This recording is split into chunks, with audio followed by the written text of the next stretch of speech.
and call this Pompano Beach CRA meeting to order, June 16, 2026 at 1 o'clock. If I can ask everyone to please silence your cell phones or put them on vibrate during the meeting, that would be ideal so we don't get disrupted by a telephone call. So please silence the cell phones or put them on vibrate. Thank you. Let's go ahead and call the roll. Commissioner Fezzik. Here. Commissioner Perkins. Here. Commissioner Sigerson-Eaton. Here. Commissioner Smith. Yes, here. Vice Chair Fournier. Here. Chair Harton.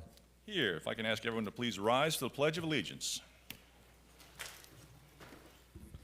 I pledge allegiance to the flag of the United States of America and to the republic for which it stands, one nation, under God, indivisible, with liberty and justice for all. Thank you. Can I get a motion approving the CRA board meeting minutes of May the 19th, 2026? So moved. Second. Moved and seconded. All in favor say aye. Aye. Aye. Opposed? Motion carries unanimous. Thank you. Mr. Harrison, any changes to our agenda? No, sir. Very good. Can I get a motion approving the agenda as printed? So moved. Second. Moved and seconded. All in favor say aye. Aye. Aye. Opposed? Motion carries unanimous. Thank you. That takes us up to audience to be heard. Do we have anyone signed up for audience to be heard, Mr. Alfred? Yes, we do, Mayor. We have one speaker, Okay. Ed Phillips. Very good. Just please come forward. Just name and address for the record. Limit your comments to 3 minutes.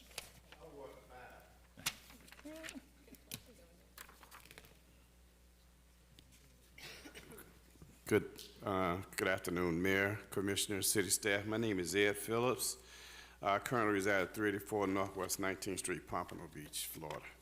Mayor, Commissioners, City staff, I rise to say that it has been indicated pretty regularly that politics is not fair.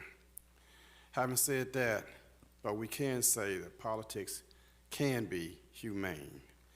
And having said that, Mayor, Commissioners, my question, my concern today is this.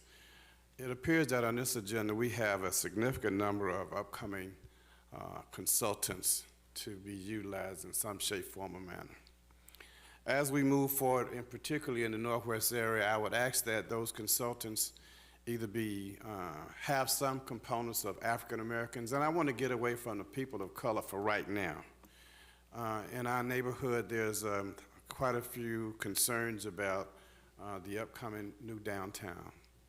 We're concerned about the economic status of America right now and how we quell some of those concerns is put folks to work. I think that what happens is as you begin to go forward and have your discussions about the possibility of what may be, I say to you what can be is that you can hire some folks from our neighborhood. All too often we look and see all these folks that are working around here, and Mayor, Commissioners, city staff, these people do not live in this neighborhood. I did say that politics can be perceived as not being fair, but it can be humane. Now, we used to have an issue that a program we used to call In Reach into the Neighborhood. It's one thing to say that you're gonna have websites, that you're gonna have meetings in buildings. I ask that you start having meetings at some of these sites where they wanna build and ask them to have folks to come and sign up to work.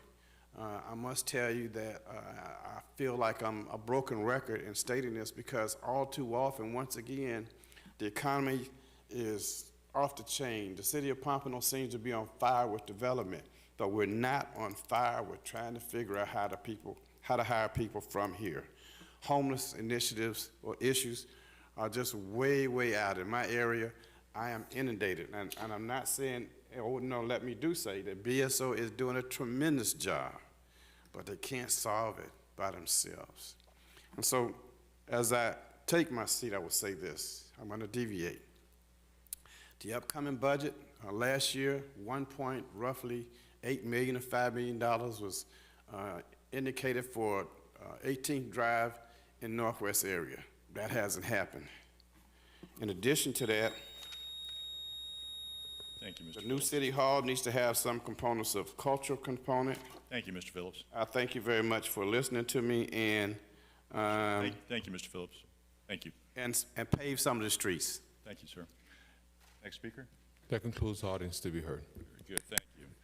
That takes us up to our regular agenda. Item number 1 is discussion on the Northwest CRA incentive programs. Turn it over to you, Ms. Vasquez.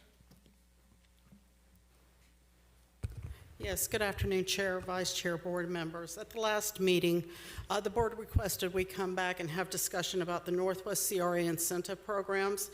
In your backup, you were provided of a summary of those programs as well as the applications. I'll just run through them briefly. Currently in the Northwest, you have 5 active programs and 1 that's inactive. I won't read through them because I'll go through them each individually. The first program is the Minor Exterior Improvement Program, and this is for just minor painting, awnings, landscaping, signage, etc., that goes to the exterior of the property. The CRA will pay up to a funding of 100% of the project cost in an amount not to exceed $5,000. The Commercial Interior Build-Out Assistance Program is for new businesses or existing businesses coming in, and this will cover interior costs such as structural and manner for HVAC, electrical, ADA requirements, plumbing, etc. The CRA will provide funding of up to 80% of the project cost, not to exceed $25,000. The facade and business side is really for the larger facade improvements. It can be done either through a business owner or a property owner. We pay 80% of the project cost, maxing per structure at $50,000 and $200,000 for properties with 4 or more bays. You can see the eligible improvements are for exterior, which includes awnings, installation of a patio or deck, windows, doors, signage, adjoining parking lots and sidewalks can be incorporated as part of a facade but cannot come as a standalone project. Just as an FYI, this particular program was amended approximately a year ago, increasing the funding amount from $20,000 to $50,000 as per the Northwest CRA's recommendation. The Strategic Investment Program is for the larger projects. It can be for interior or exterior, structural and manner. I won't read through them, but we will provide funding of an amount not to exceed $150,000 per property.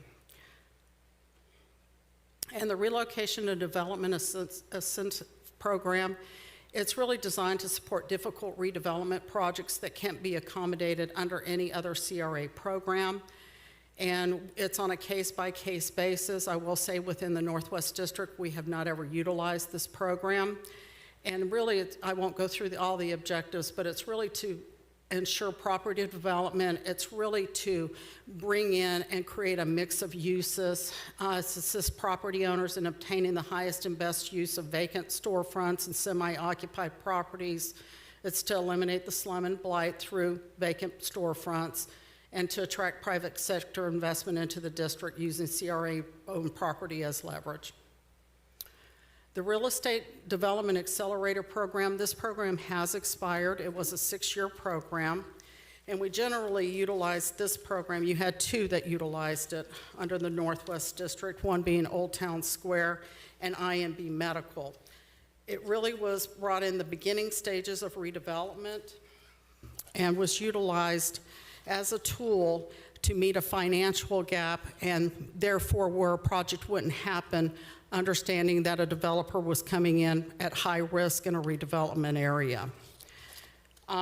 We restored it in 2019, and it has the different phases of phase 1, which was from 2019 to 2023, a 4-year phase where we would pay up to 80% based upon what you see there: land cost markdown, redevelopment cost, relocation assistance, demolition, site prep, etc., infrastructure assistance, and assembly assistance. And then phase 2 was a 1-year process from 2023 to 24 at 35 to 60% of tax increment funding based upon the relocation, demolition, infrastructure, and assembly assistance. And then phase 3 was tailored out for 1 year from 2024 and expired last September at 5 to 40%, and it was really for infrastructure assistance and assembly assistance. Like I explained, this was in the beginning stages of redevelopment where the Northwest was a little bit further behind than the East, and whereby a developer was taking more risk. and may have had a gap in the financing, but that being said, they had to come in with a pro forma to really show us that gap. And the impetus that the area will, as it redevelops, less tax increment financing would be required. Old Town Square utilized the program, and because their project was $50 million or more, they actually got a higher percentage rate. We did make the first payment to them this fiscal year for that project. It's a tax rebatement project. As they pay their property taxes, we rebate them a percentage back. And the other one who utilized it was I&B Medical on Dixie Highway, and we gave them funding 40% of their infrastructure cost, which came out to about $197,000. We do have priority areas, but that being said, anyone within the district can apply as long as they're a commercial, retail, or restaurant type business. We encourage any property owners to contact us as staff and discuss the qualifications prior to applying. And then the bullet, really what we look at as criteria is it a commercial structure? Does it meet the goals and objectives of the plan? Will it create a visual impact? What is their likelihood of completion? What's the amount of private resources invested? Will it create new jobs, attract new businesses, residents, or customers? And is the need for the project based on the property's condition and location? So we look at the property conditions. And is it a beneficial impact for the area? And what is the applicant's relationship to or interest in the property to be improved? The general application process is they meet with us as staff. I've included the website link to the applications. They are on our website, or they can contact me directly, either via email or my telephone. The advisory committee reviews these applications and then makes recommendations to the board. And then it comes to you for approval through an agreement process. We do restrict the property for 2 years. In other words, they aren't allowed to sell the property, or they have to repay us back the grant amount. And then we do, upon the site completion, we do an inspection, and then they have to submit us over the invoicing, how it was paid, et cetera, to get the reimbursement back. As per staff recommendations, what we're looking for today is we would like to take this to the Northwest Advisory Committee and really go through these programs to see what's working, what's not working, because we know that we do allocate funding of $400,000, and these programs are not being utilized at maximum today. And then with your input today, that we'll take those recommendations to them and then let them vet them at length and then come back with amendments. That concludes my presentation. And Mr. Mayor, if I may. Ms. McKenna. In addition to what the staff is recommending, based on the comments at the last meeting, I'm recommending that we add a provision in all of the incentive programs that an applicant is ineligible to participate in the program if it owes the city or the CRA any monies or has any outstanding violations of the city code. Okay, very good, thank you. There was a program years ago, the micro loan program that was under the CRA, I believe. Do you remember that? I was not here, but I do know of it, and I do know that we still have a handful of people that are still doing repayments. Only repayments, but we're not giving out any micro loans at this point? That is correct. Okay, but that was something we offered at one point in time? At one point, yes. For the record, thank you. All right, commission discussion. Who wants to chime in first? Anybody? Vice Mayor? Sure. Okay, I think I was one of the reasons this is on here, so I will give some thoughts on this. I did have the opportunity to sit down with Nguyen and Kim and discuss this at length, each of the programs and kind of what we think is working and what's not, and maybe some potential opportunities to ensure that this funding that we are allocating is actually being utilized by the business owners. And one of the hurdles I've always thought in the Northwest is the matching amount that they still have to, the business owner still has to put up, a significant amount of money.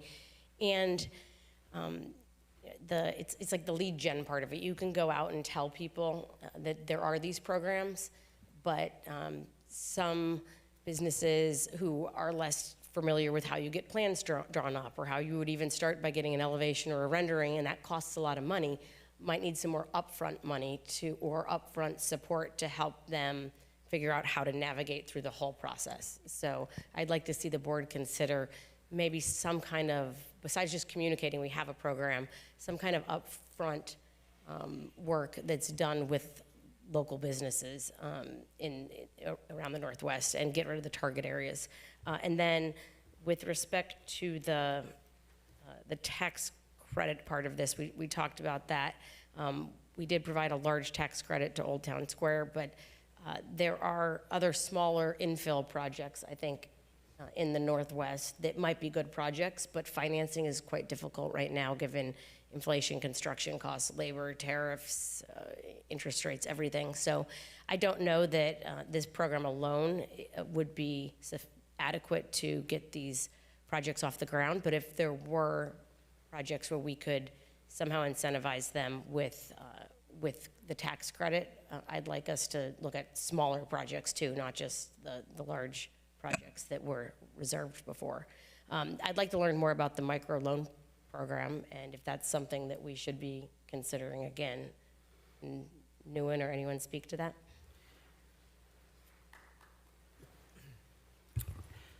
Good afternoon, Chair, Vice Chair, Nguyen Trans Area Director. We did have and operate a successful microloan program at the beginning, but it was in three parts. It was loaning the money. It was also more of the technical assistance in building the business, and also the third component was the job placement. So all three of them together worked well, except, after a while, it really should not have been considered a loan program. It should have been more as a grant program. And the interest rates were a little high. I think it was 7% back then. So yes, we did do that. Some businesses did make a living from that program. Some businesses are still in operations because of that program. But if we were to bring that back in any form, it's more of the technical assistance that's needed to not only give you that money, but handhold you and teach you how to grow your business. That was what was lacking when we originally did that loan program. Okay. Can you send us whatever the program was, those details? Yeah, and it consisted of like volunteer board, like from banks, local banks that did business in the area, and it was pretty involved. We can definitely discuss that. Okay. So the reason I brought this up at the last meeting also is I think so much of this Northwest CRA money has been used in Old Town and some of those areas where people understood how to navigate the programs better also. So I'd like to ensure that any changes we make to this through the Northwest Advisory Board are done with a view of getting this money out into the corridor and into other local businesses in the Northwest CRA and making it more accessible to them, like I said, even on the front end, if that means doing more of the work to show what the program could actually do for them. Thank you. Very good. Commissioner Smith. I too think that technical assistance is definitely needed in a startup business. And I think that's across the board. Anybody that gets into business, you need guidance, you need mentors. Have we ever asked the Northwest community what it is that they need? Have we done any surveys to people wanting to start businesses or residents that are in the CRA areas or just in the Northwest area alone? Have we done any surveys, or has the advisory board done any surveys? To my knowledge, no surveys have been completed. I can only tell you regarding the phone calls that I get, most of them need startup funding. Those are the phone calls I get. I would like to suggest to the advisory committee to discuss talking to the residents, seeing what it is that they need, so that when we come back to the board, we've got products that they actually can use. And I totally agree with the assistance. We need to provide that no matter what we provide. Thank you, Mayor. Commissioner Perkins, then Commissioner Fessick. Yeah, I think we're all on the same page, but I do believe that every business have different needs. As you stated, some businesses might need marketing, some might need startup, whatever, but I think it's a great idea to bring back the micro loan, but do it in a grant. I think that would be more effective. How effective was the micro loan years ago? Did it really help the businesses, or did we do enough to assist them? I'm sorry, I didn't hear that last part. The micro loan that was given, I guess, back in 2000, I want to say 13 or 12, somewhere. How effective was that, the businesses, the loan? Well, it's taught us a very valuable lesson that everybody would love to be their own boss and own their own business, but not everybody can do that and succeed. So, like I said, we were just loaning out the money without the follow-up technical part, and that's why the program really didn't succeed as it should have.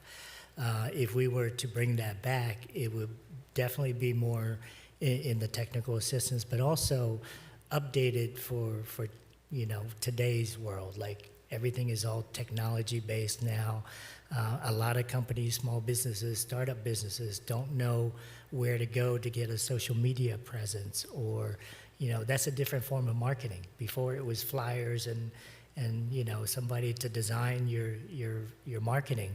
Now it's all digital. So that can be incorporated in an incentive program as well. But times have changed, and if that's the direction of the board, we can look at updating what the incentives would entail.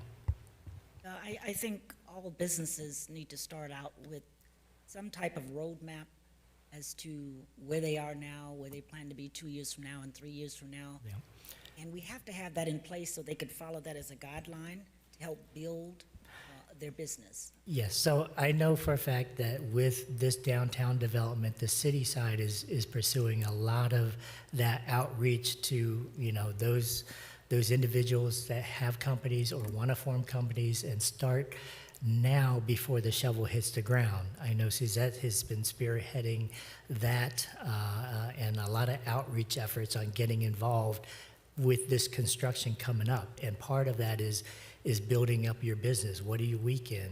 What is the financial aspect of your business? What is your business plan? That's the first thing. I think the city has been doing a great job on that, and we can build on that to incorporate future incentives on the CRA side. Okay, so if we start with the micro grants, you have someone writing to get grants, or do we have that the funding set aside? That is your TIF funding. Okay. But we do have a city grants writer that can look at certain grants, definitely. Okay. All right. Thank you for now. Very good. Ms. McKenna, then Commissioner Fessick. Ms. McKenna? Yes, and obviously, my job is to make sure I find a legal way for you to do whatever it is that you want to do. I just want to introduce a cautionary note. The CRA statute, the eligible activities, are typically brick and mortar. So I think it's important not to have an expectation that we can just have, an applicant come in and say, I'd like to start a business. I think they have to have a little more than that. They have to know what kind of business, where it's going to be located, what specific piece of blighted property are they going to use those loan funds to improve. So I just introduced that kind of as a cautionary note that we can't just make a loan. Or a grant. We've got to tie it to the things that are in the plan and an eligible activity under the statute. That's why I suggest the business plan would be. Right, and Ms. McKenna is 100% correct, we gear all of our incentives to bricks and mortar eventually. We would love to get the food trucks off the food trucks and into a bricks and mortar. That is our role, and if we were to start up this program again, it would be tied to bricks and mortar like a downtown. Very good. Commissioner Fessick. Thank you. Okay, so I want to just start from the very beginning. Could you please provide this PowerPoint to us, just to all of us in the email? Because it is really great succinctly describing all of these programs, so they did a great job, and it had your contact information. So that was that. For each of these programs in the past, let's say 5 years or so, what was the budget for each of these programs? And did we, since there was a discrepancy of about, what, 400,000 that wasn't being utilized? I just want to see, like, percentage-wise, what is the budget for each of those programs, and how much of that was actually used over the past, let's just say 5 years, because it's a nice, like, easy number. And you don't have to answer this question now. This is just something you can, I don't expect you would know it off the top of your head. But I'd like to see that information, because I think it'll also let us know if there was something that was hyper underutilized, that maybe that will also tell us, based on, you know, taking this to the board, that maybe their parameters were out of reach for too many people, or perhaps there wasn't a need. That I can't answer. Your Okay. biggest user has been your facade.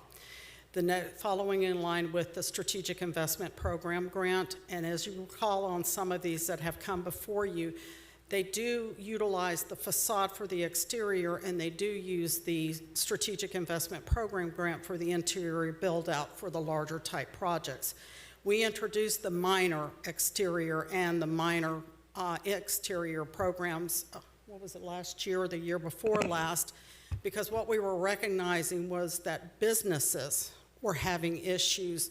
They may be in place, and I said it's for new or existing businesses where they've been in a location, but they need to do updatings, whether it be we found ADA requirements were one, so that's why we created that particular program. But your two biggest users have been your facade and your SIP program. Okay, thank you. Yeah, I think that one of the issues that we kept seeing was in the Northwest community, that some of the parameters were, or some of the things were a little bit too high for them, just too high of a hurdle for some businesses to take advantage of those programs. And that would be something that I think we want to look at with the advisory board. So I was just going to say, you mentioned it was going to the advisory committee. Is that going to the East CRA and Northwest CRA advisory board? Is that the committee, or who is the committee? It would be the Northwest Advisory Committee. We're only focused on these particular programs at this time. And we do amend them from time to time, but we always vet them through the advisory committee, get input from them as well as those who are in attendance. Okay. We're trying to recognize where there are hurdles, and we are recognizing that there are some more in the Northwest than in the East. Okay.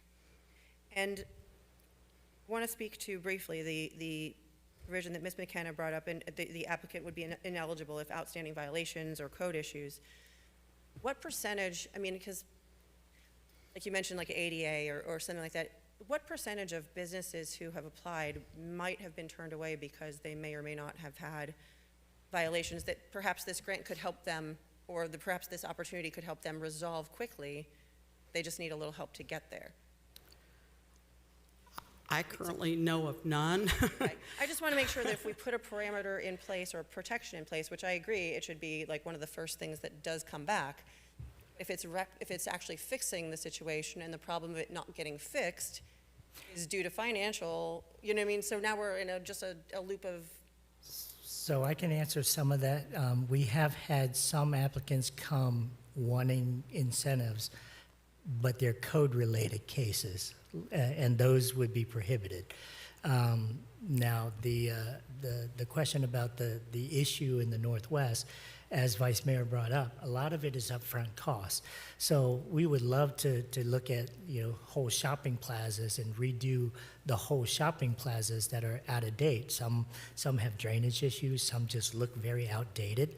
But, you know, it's convincing that property owner to visualize what this could be, and as Vice Mayor brought up, what if we were to hire an architect and help them do a conceptual rendering of what this could look like, so we can go out there and say, look, you know, this could look like this, and get their buy-in. So a lot of the businesses come to us, they're individual storefronts, but they don't own the property. So that's the challenge also of why that money hasn't been spent. So if there's a way that we can go out there and sell them the idea of what this brings to them and what it looks like, I think that would help to get their buy-in. Have we identified a list of potential storefronts or shopping centers, like you mentioned, in Yes, on MLK, there's a group of there's a couple of shopping centers there that do need an upgrade on the south side of MLK. One has got all white and blue signage out there. I think it's the Creamery that we were trying to work with as a tenant in there.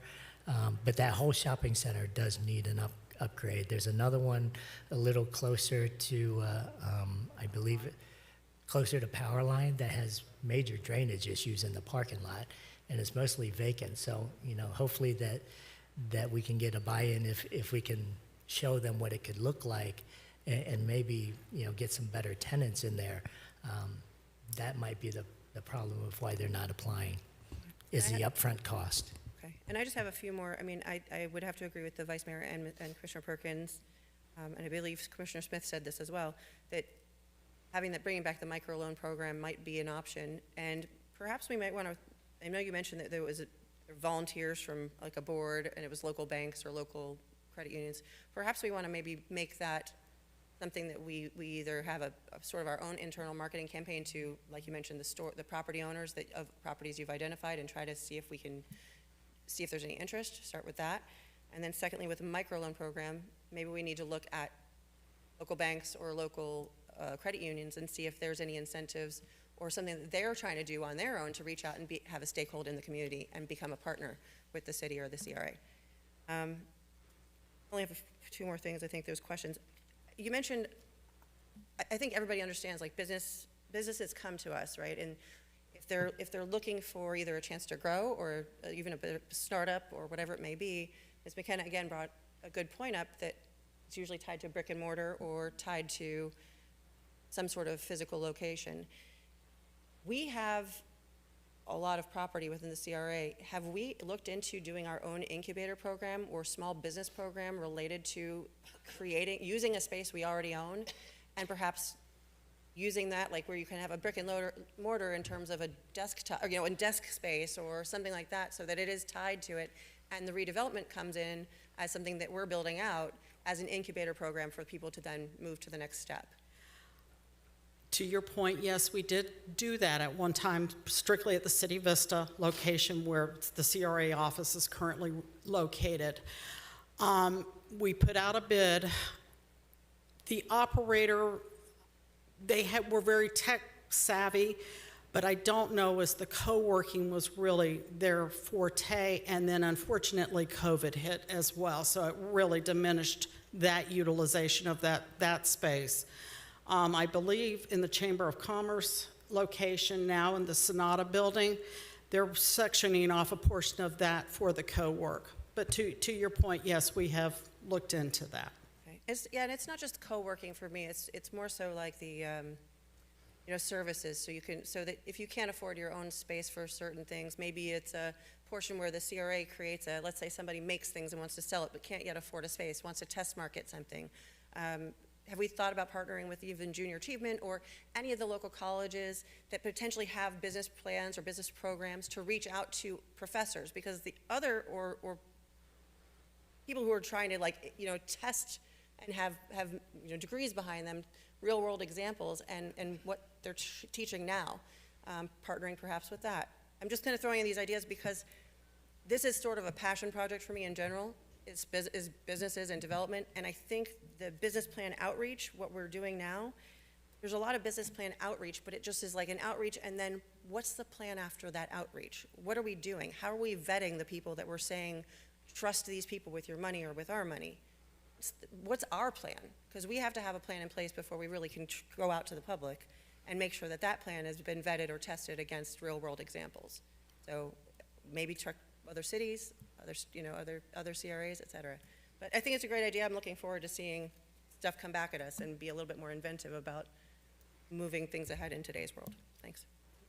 Very good. Commissioner Seegerson-Eden, then back to Yeah, thank you, Mayor. And I just want to thank CRA staff, Kim, Nguyen, and everyone else.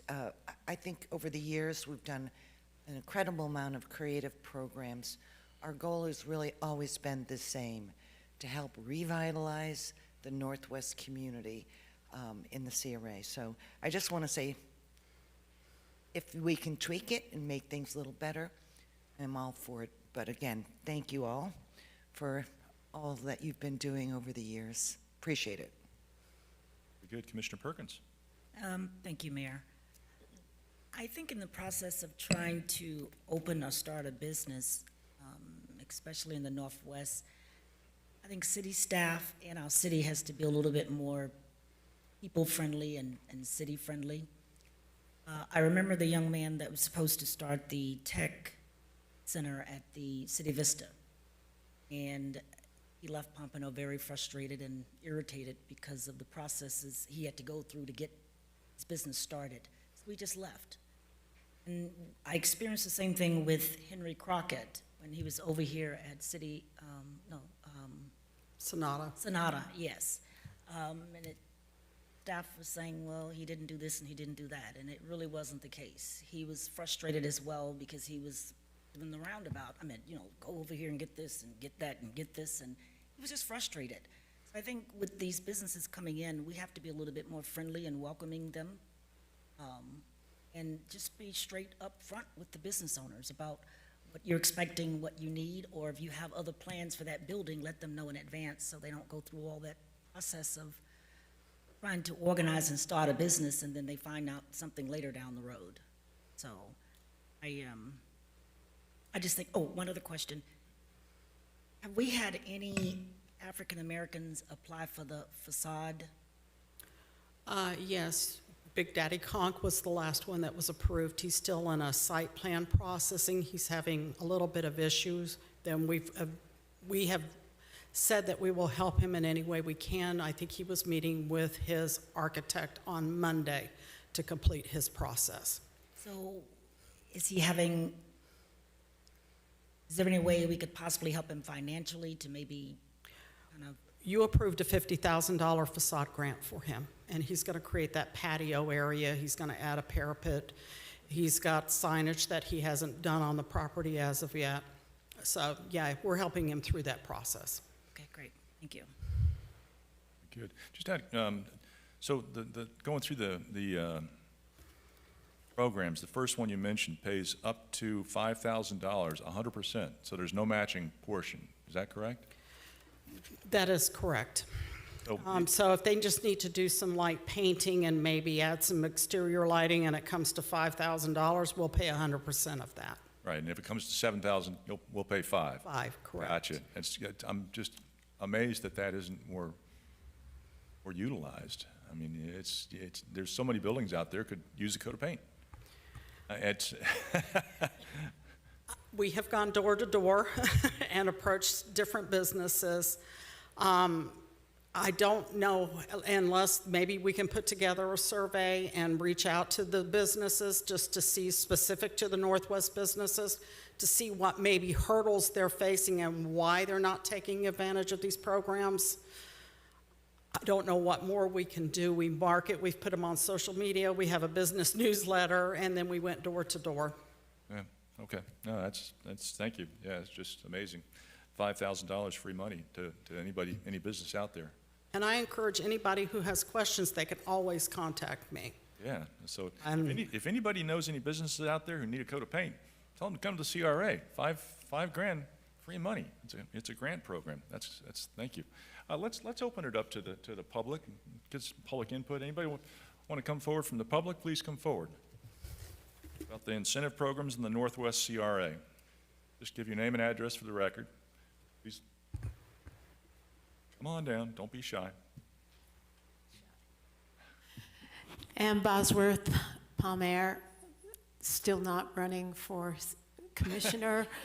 Please make sure if David Hall owes you money that he pays up. Anyway, I heard something that Commissioner Fezzik said, and that kind of struck me as an educator. I feel like that might be a key part of all of this, right? First of all, it's not enough just to announce that a program exists. As an educator, I have a syllabus. It has a late assignment policy. I can tell you how many students this semester in just 2 classes followed it. 1.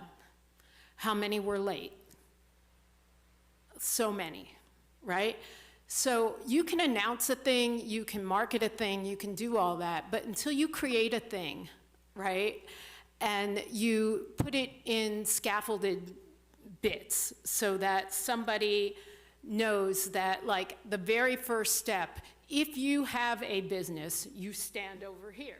If you don't have a business but want one, you come over there. Here's the team that works with you here. Here's the team that works with you there.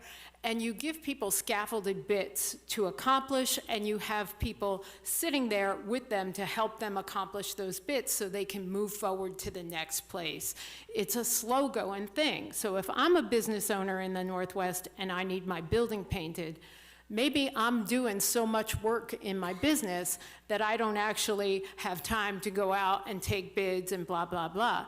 But if you have a program and they say, you know, we would love to have our business painted, and you said, well, we have somebody who will paint the business for $5,000. And then there's no $2,000 left over.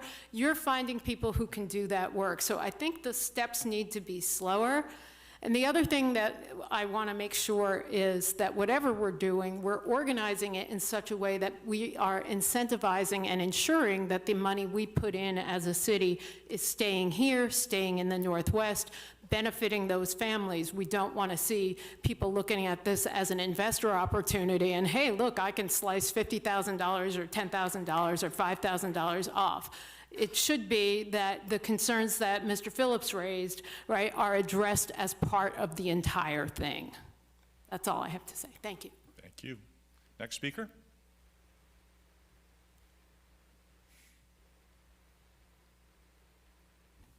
Lior Rabin. Trying to be very delicate.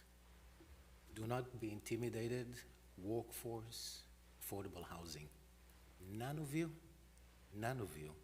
understand that Pompano Beach has a shortage of 4,464 units as of today.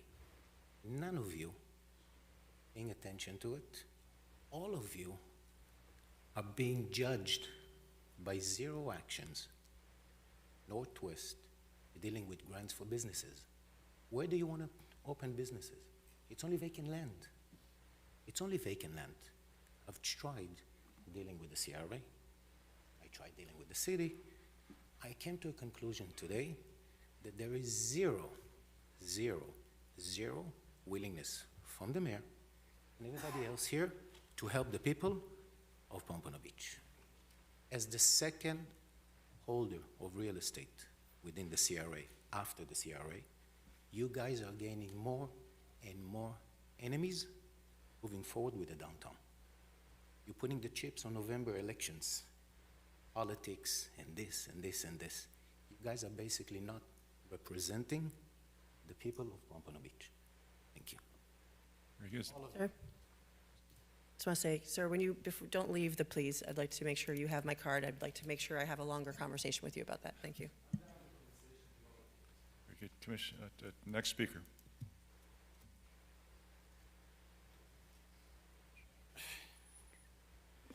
The reason I'm kind of odd, did he say we have 4,000 vacancies? No, 4,464 Yep. for affordable units He was, thank you.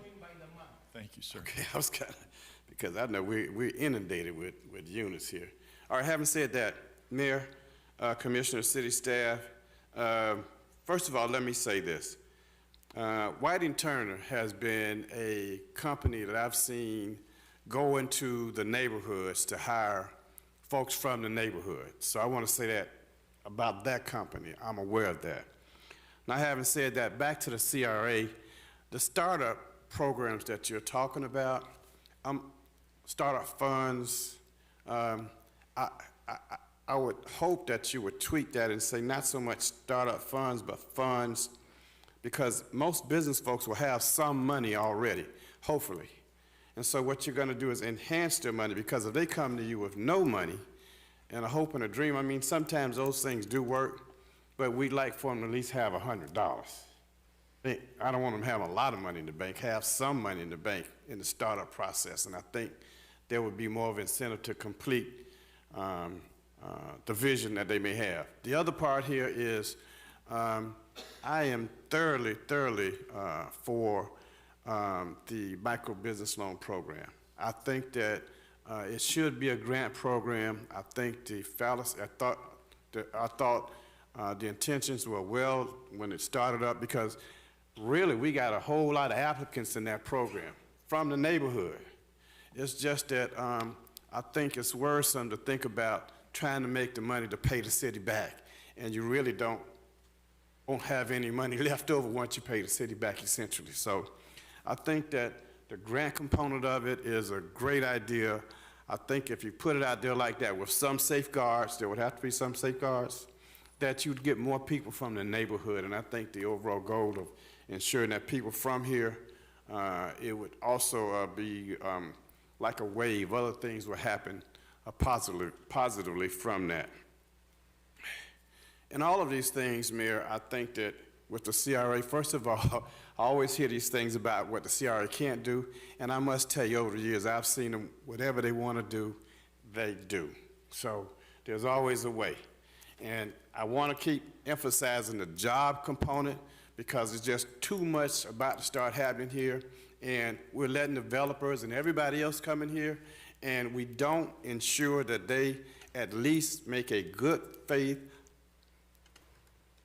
movement towards ensuring that people who live here get hired, because I think it's a travesty for us to pay all these taxes all these years and we're second.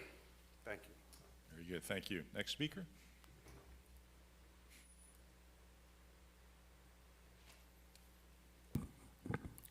Vincente Thrower. Mayor, I would echo everything that has been said, but since we're talking about sending this back to the advisory board, I'm recommending that you all, before you put your final handprint on this, the advisory board should be allowed to weigh in and give their input to this subject. I appreciate y'all talking this long, but I think y'all should just have sent this to the advisory board so that we can have some input as a community, and then you all should have took this up as a debate. That's my professional opinion. Thank you. Very good, thank you. Further input from the public? Please come forward.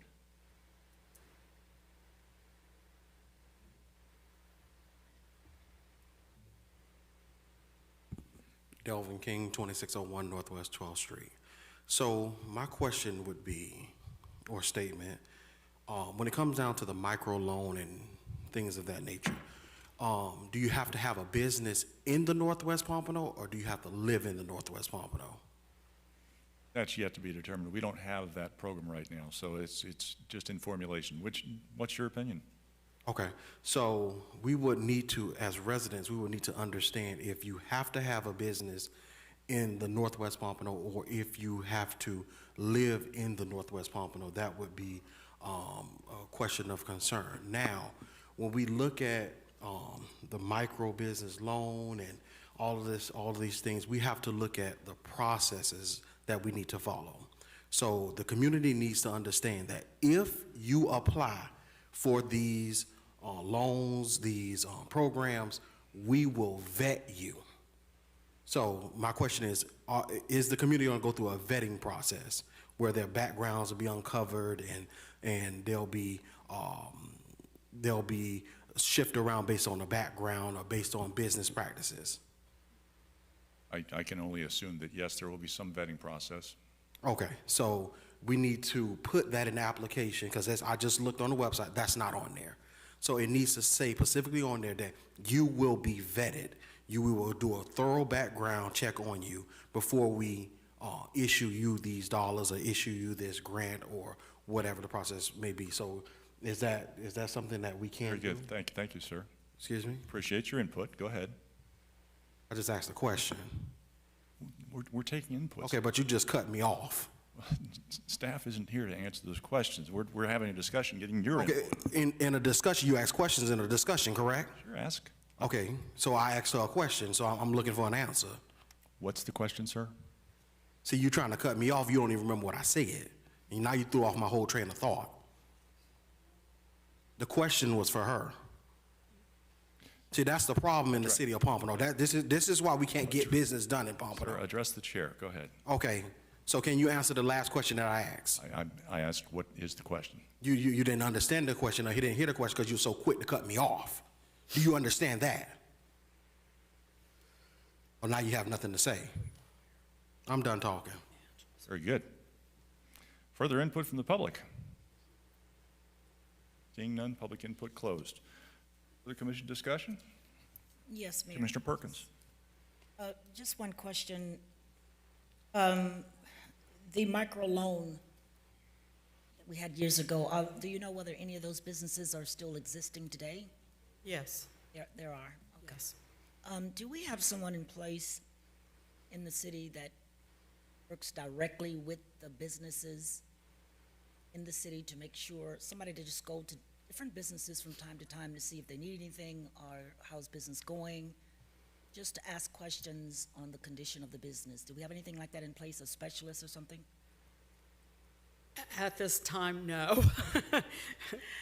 Okay. We have 3 full-time staff members at this point in time. Right, and that might be something we might need to consider to maybe enhance more businesses. The majority of the businesses that start, I think the biggest problem or concern they have is probably trying to get a permit. Or getting permits can be a big problem in the city, and it takes a while to receive them, so. Yeah, maybe we can consider a business consultant, no, I don't want to use the word consultant, a business specialist or someone that could help businesses in the Northwest. Thank you, that's it, Mayor. Very good. Further discussion on this topic? Seeing none, then you guys will take this to the advisory committee and chat with them about it, correct? Correct. We'll take the input from this board and we'll take it to the advisory committee. We'll vet. There may be new programs coming before you as well as amending what's currently available. Very good. All right. Thank you very much. Appreciate that. All right. Takes us up to item number 2, is discussion of the reallocation of FY 2026 Roving Ambassador Program Funds, 353-808 for Northwest CRA District projects and programs. Again, Ms. Vasquez. Once again, Kimberly Vasquez, CRA Project Manager. This was brought up at the last meeting where the where the board voted down the contract for the roving security ambassadors. There was funding availability as per the contract of $353,808, and the board requested we bring this back as a discussion item to reallocate that fund to either programs or projects. So I'll leave it open for discussion at this time. Very good. Commissioner Perkins? Yes, thank you, Mayor. In the backup, there's nothing listed as to what we can and cannot use these funds for. Currently, it's tax increment funding. It's allocated to the roving ambassadors. It's basically, if you want to reallocate it to some other type of safety program, or if you want to put it into some form of project or program, it's available funding that can be allocated that we would bring forward in July as part of the budget.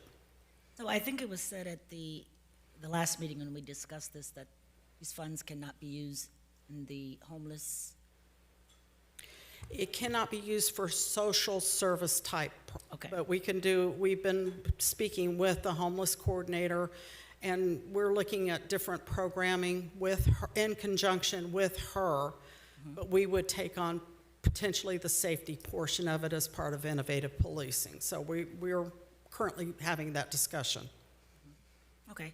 I would like to see some of the funds used for the tech center that we have over, that Henry Crockett and his staff is assisting students with technology and how to become business owners. I would like to see some of the funding there. Can we use it in that area? The funding can be utilized for anything that's recognized in our Northwest plan. I don't know if that would be a funding source that we could use it for. I would refer over to legal. Yeah, if I can, Commissioner, I'm a little concerned that you're moving away from the bricks and mortar concept of the eligible activities under the statute. That's an appropriate program if the city were to decide that it wanted to take it up. But over on the CRA side, What we need to be doing is rehabbing a building for a tech center or something like that. That's how the CRA statute is intended to work, that we take properties within the CRA and we do something to rehabilitate them so that we're removing the slum and blight. But as Ms. Vasquez says, the CRA is not your social service agency. What can we do to make the streets look better? Can we put lighting on them? That type of thing. Can we improve our parks? Can we rehab buildings? Those are the types of eligible activities. But when you start getting into, can we help somebody learn something? That's really not contemplated by the statute. And I think a lot of this should have been stated in the backup as to what we can and cannot use the funding for. We've been planning for a while to try to bring I don't want to say botanical garden, but landscaping to the Senior Activity Center, where the center was basically built too small from the beginning. And if we had some type of outdoor recreation, or we had outdoor grills, pavilions, or garden, or something even where people could have weddings and receptions outside, but can we use some of that funding for a landscaping or for botanical garden? Yes. Or the outside of the Senior Activity Center, because we do have the land there, we just not utilizing it. Yes, it can be utilized for that purpose, yes. Okay, so that's one. Okay, I have a list of things here, so I'll listen to everybody else. So, sorry, Commissioner, you want us to move on then?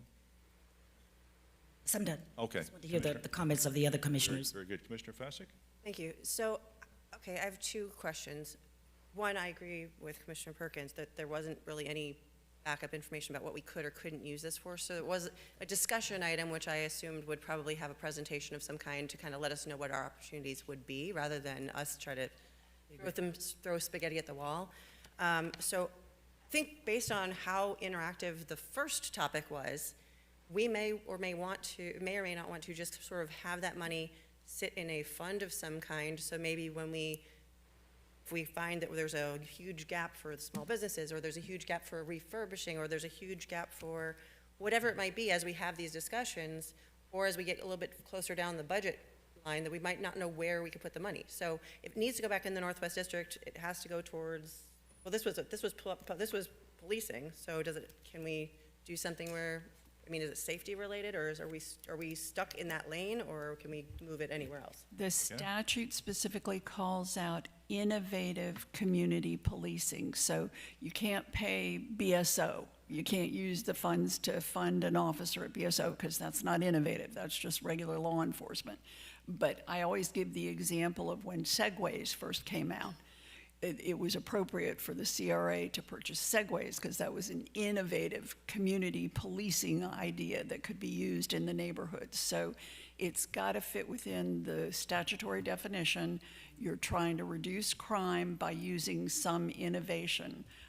If you wanted to put speakers out on every corner and play classical music to discourage drug activity, that's an innovative community policing that's been used in some local governments. So that's where you go with the policing concept. Okay, that's helpful. I think that we might want to see if staff has, I'd like some more time to knowing that it has to stay in that bucket. Do we have a time frame that we have to use this money by? Or is it something where we can roll it over if we need to next fiscal year? It can be rolled forward. We can roll it forward. We can leave it where it's at currently and roll it forward into next year's budget. And if we decide to later on, could we reallocate that leftover budget to something else or a different program? Should we decide, since we didn't approve that contract, could we change it based on when we hit budget season? Well, if we were to come up, let's say, with another safety program that would be applicable to what the commission wants as per policy, then we could take that funding and allocate it to that. It's currently, like I said, it's in neighborhood stabilization. If the board so chooses, that's where we'll leave it and roll it forward into next year's budget. Okay. One other thing. Or it can be reallocated to like I said, programs or projects. Programs or projects. I think I'd really like to see some potential ideas based on, since we are all looking at the budget, from CRA staff to let us know maybe where we do have holes or maybe we do have opportunities as well. So we can come up, and maybe that's part of the advisory board conversation. But let's stop for a second and thank you for the presentation, or thank you for the kind of conversation in the previous presentation. Let's just take a stop for a second, and I think the elephant in the room that we keep sort of, we talk about at our city commission meetings, but have we modeled right now yet with our budgets, since we're heading into budget season, like what the CRA's tax increment revenue looks like under what may happen in November? We have done some modeling based upon what may occur in November. We can bring that forward when we do our budget in July. Okay. Well, the reason why I ask that is just because if you're asking us where we can spend the money right now and we don't know what that impact looks like, and also, we're just sort of blindly reallocating, $353,000 without any sort of due diligence, and that would be, I feel, kind of, we haven't stress tested anything. So I feel like that would be sort of irresponsible. Would like to maybe just keep the money in the bank and hold for a second and find out what that looks like for us. So you guys have done the stress testing? Is just brief.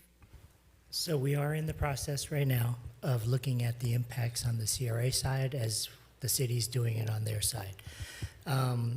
Everyone is talking that there is a likelihood that property tax reform may go through. We as a CRA staff and CRA board really needs to start thinking about what we've done in the past about revenue generating projects, right? Our focus may not be on homestead as single family anymore. We'll leave that to our housing department to focus on.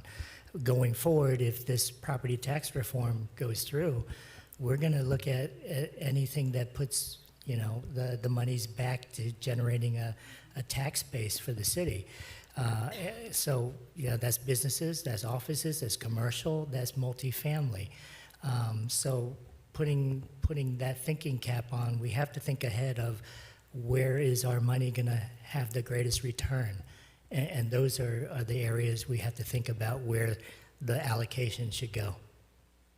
So with that in mind, just kind of like approximate numbers, for the Northwest CRA, cities and the CRA's TIF version, how much, like a little bit over 9 million, or was it 9.5 million for the Northwest CRA or so? Yeah, it's like 9 point something on that side, okay. Yeah.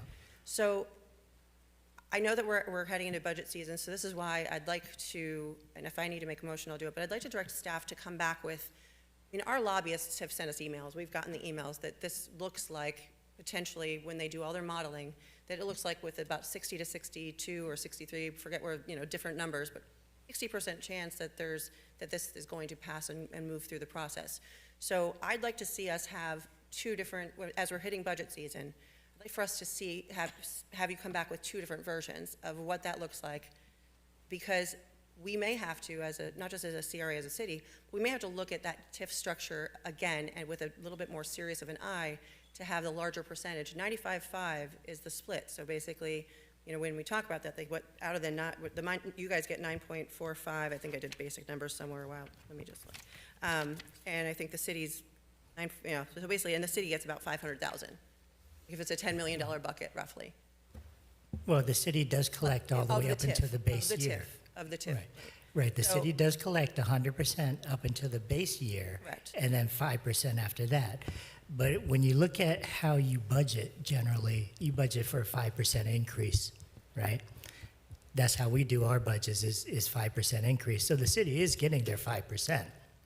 Right. So I've looked at I've brought this up before, and so I'd just like to see different models brought forward as we head into budget season.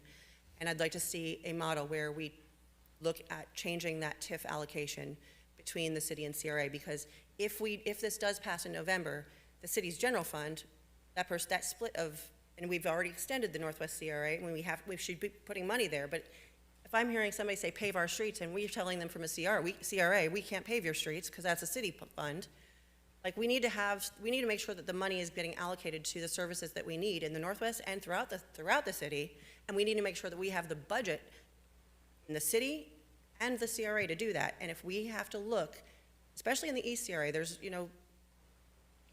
a lot of money in the East CRA that I think everybody is, even in the Northwest, I've heard several times, it's all right, you guys did a good job on the East Side, let's focus on where we need to. And so the reason for that is, if we look at the split, not just at the Northwest, maybe they're different splits, right? Maybe it's 95-5 still at the Northwest, and maybe it's 50-50 in the East. We have to look at that reallocation of those TIF funds, and I'd like to see a report based on that so we can look at real numbers, and then we can make our budget and our plan for the CRA match that and match with forward thinking. Yeah, Plan I ahead. totally understand that. And in the East, you all as a board has done a great job in reinvesting those funds to bring the tax base up. I don't think you've seen the full impacts yet until those multi-million-dollar condos hit the tax roll. And you as a city get 100% of that, and we don't get any. Right, but there's So also maybe the there's W- that 5% that goes to the CRA. Right, and that W project will be 100% in the series, and there are already pending projects that are Right. pending and pitched that will be, so we have to The be very Northwest will definitely take a big impact because of the residential homesteaded properties than the East. Okay, so anyway, I don't want to dwell on this, but I would like to, I'll just make a motion to direct staff to come back with those models or a written explanation of those models by our next CRA meeting. I think it's important we have that information.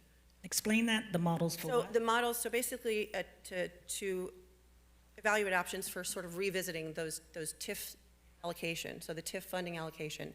So it's this TIF split and overall CRA funding structure before we, as we're heading into budget season. So basically, by the next time we meet as a CRA board, we need to look at what those parameters would look like and what some of the other options are. So maybe it's option A, B, C, but we can have that discussion about what money is needed and allocated versus not. You'll get that in our draft budget because we do a 5-year budget.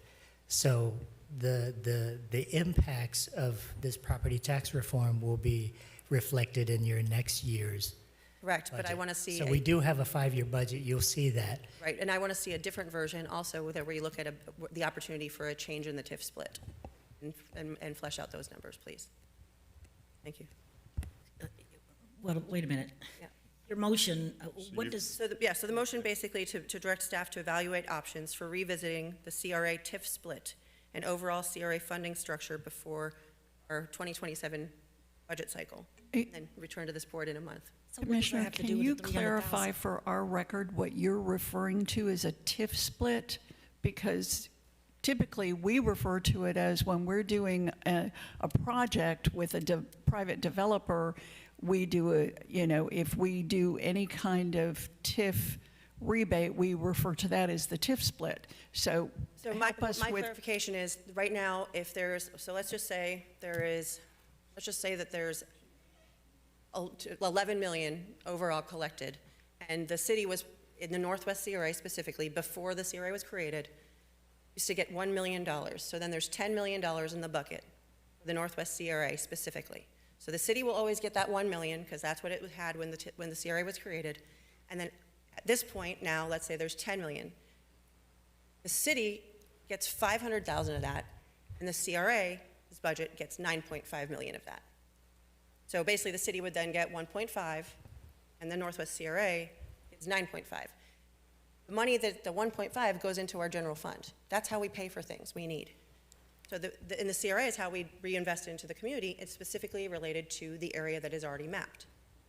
And so all this money I'm talking about is only for the area for each CRA. So it's important, given that 23% of our city, if not a little bit more than that actually, are in CRAs, that we are making sure that we're covering all of the needs for all of the cities and making sure that that infrastructure or that roads or everything is actually feeding them. Because if you sit up here long enough, there's things we can do, there's things we can't do because it's part of the CRA plan. Well, there's a whole lot of money in that CRA plan. And if we want it to fund the Northwest, we can do that through either changing the plan and changing what the budget allocations look like, or if we identify as a neighborhood that, let's just say in the Northwest CRA, we need more XYZ that falls on the city's budget, we need to change that TIF split.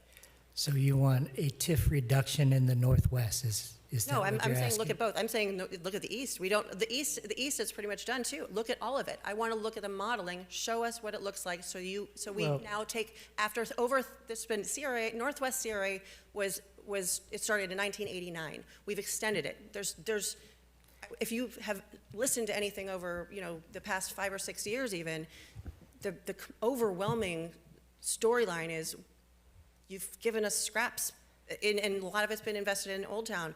We don't see it in our community. That's a lot of money. In the east side, yes, we've revitalized the beach area quite a bit, but at the same time, we can take a bow on that and sunset the CRA and then recognize all of that money from the east CRA and as new projects come in and everything, and then that can come back into our general fund.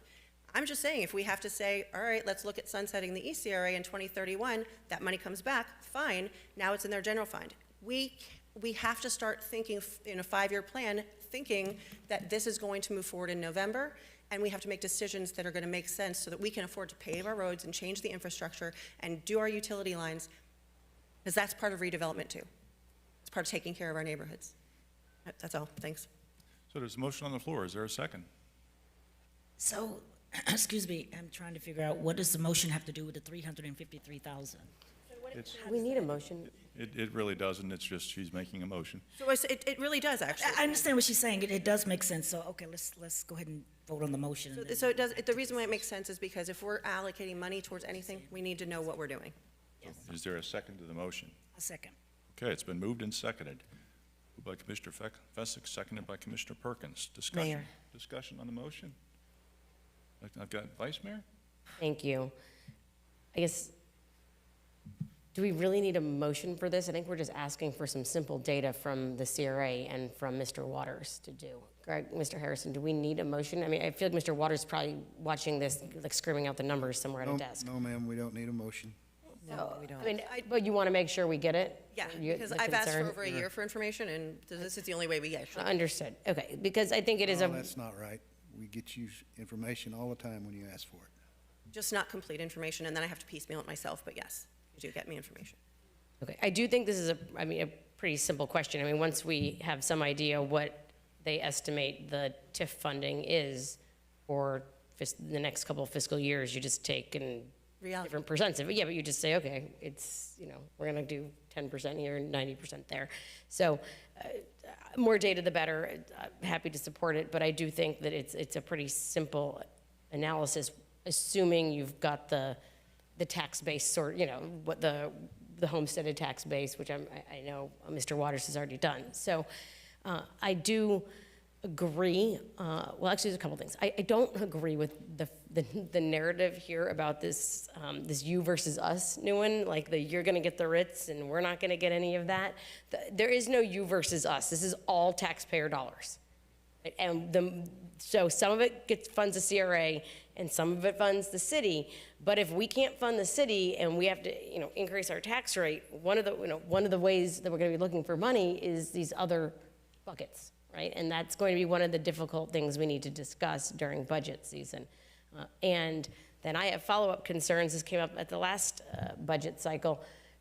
Do we run into debt covenant problems if we already are losing revenue in the CRAs and then decide that we want to change the split? So that we do need to understand.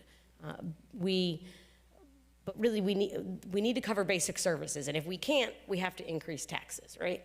So that is the first job of us as both the city and the CRA board, because we are both. But really, it's all taxpayer dollars. It's just some of them are allocated to different purposes and can only be spent in precise geographies. So, but the analysis that we have to do is much bigger than that. So let me clarify. Is this for both districts? Because the east, we have taxing authorities, so you want to reduce so give the other taxing authorities more money back. So what Nguyen is saying is in the east, we still have until 2031, we get matching funds from the county and the hospital. So you want to give the I think we need to look at everything, right? I understand what you're saying, and we're not. Yeah, We're it not just doesn't saying make we're doing sense that, in but the that has east. always been my argument, that in 2031, when we lose those matching funds, it is time to sunset the East CRA, take the victory lap. You did an amazing job, write a book, and get all of that funding back to the city. That is the value proposition of a CRA. You invest in these businesses, it increases the tax base. It attracts businesses like the Ritz. All of that tax money comes back to the city eventually. These can't go on forever. I understand that. The whole discussion with the prior item is trying to incentivize giving more money to start up business, grow businesses in the Northwest, but then on this item, we're looking at a TIF reduction in the Northwest. Well, hold on. So we're talking about looking at the numbers of what it is, and I just ran some numbers earlier too, and the truth is that most of the money from the Northwest CRA leaves the Northwest CRA. Instead of it going and staying in the Northwest CRA, I mean, right now, most of it's going to Atlanta for some consultant that's hired for the downtown. The rest of it's going to, other consultants or property owners who are not residents or not in the Northwest CRA. So I think if we all saw this virtuous circle where all the Northwest CRA money was staying in the Northwest CRA, it'd be a different conversation. But when we're leaking out $3 million a year to Atlanta, I have a problem. So that we need to at least look at this in the Northwest and the East CRA. I understand that the matching funds are not something that we should give away and be loose about, but we should at least look at it. So I guess we're just on the motion right now, not back on the safety. Okay, so yes, I support getting the numbers. Thank you for that concise. Mayor. Further discussion? I got Commissioner Seegerson. Thank you. I had my hand up to speak on the first part of this. So that's where we started, and we have Now we're on the got off. motion. Now we're on budget, now we're on changing TIF, et cetera. We'll go back to all that other stuff. Well, I want to say, I'm not against getting the numbers either, but once the money that was put into the CRAs comes back to the city can't do the same things that the CRA does. City can only offer grants through the SHIP and the CBDG, or whatever it is, program, where CRAs can offer those business incentives. They can offer the facade improvement. Now, in other words, they have the microloan if we choose to reinitiate that. They have the opportunity to do those things. That's why CRAs pretty much exist, so that we can eliminate slum and blight and promote businesses in the area. And the cities can't do that. Cities don't have the same authority. And I would also say that innovative policing, having the patrols around the town, have made the businesses more successful because people feel safer. And I don't know if I'll have another chance. I didn't get to speak on that the first time. So we really, kind of think about, Robert's rules when everybody should get a chance to talk about one issue at least one time before we switch to another issue. Commissioner, I know the city staff is going to get all the numbers for us. I know we face big decisions in the coming years. None of us want to raise taxes, and none of us want to cut services. So we're working with a smaller pot of money. So perhaps we should just be judicious. And where we originally started this discussion is, let's just put the funding, the $353 some odd dollars back in to save for the rainy day that I'm pretty sure is coming. So that's that, so I'm not going to support, I will support getting all the numbers because I know we will. I don't think we need a motion for that. Thank you, Mayor. Very good. Further discussion on the motion. Commissioner Smith. I too don't believe we need a motion for that, and I don't want to put the cart before the horse because the CRA and the city has a big job to do to prepare for the budget. Why interfere with that right now if that's going to be part of our study for the budget? And I think we need to let that process play out because there's so many unknowns and we're trying to work through that. Staff's trying to work through that. I really wish that there wasn't a motion to vote on, just ask for the data and not make commands that it has to be here at the next meeting, have it part of the budget process. I think it's part of, it's going, and I have full convenience, sorry, Mayor. I have full faith in staff that we can get it. I just want to make sure that we are on a timeline to approve budgets for the city and for the CRA. We have to approve then the CRA plans coming up in September. We have a lot going on, and there's a lot in the air. And so the reason why a motion is made is because in the past, things I've asked for have taken a really, really long time to get them, and then I get pieces of it. And this is so important to me and to all of us, and to things we all want to see have happen. I think it's important that we at least just look at it so we can we're all looking at the same thing. That's all. Thank you. So can you change the motion just to make sure that that data is included with the presentation of the budget from the CRA instead of having it as a separate Oh, item? I'd like some time to review it. Thank you. Okay. Thank you, Mayor. Mayor, Commissioner Perkins. no, this is a discussion, so I can't make a motion, but I would. No, we've got a motion on the floor. No, not on, I mean, on the 353 is a discussion, is what I'm talking about.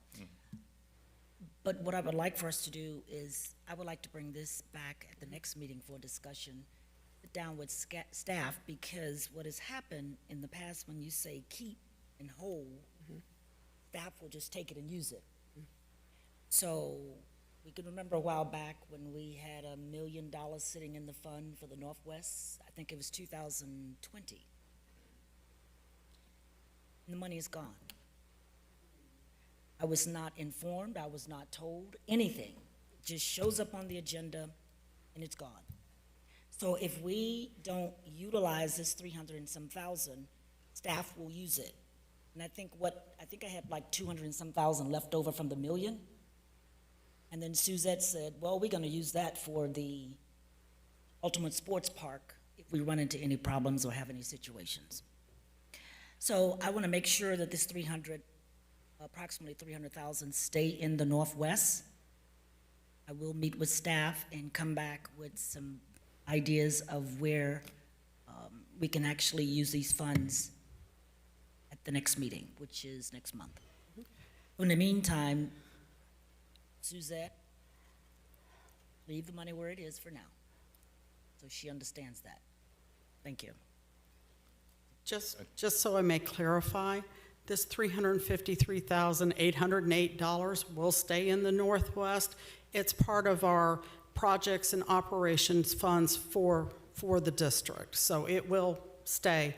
I know, but the $1 million that I had sitting in the account for the Northwest, it was used in the Northwest, but without my knowledge.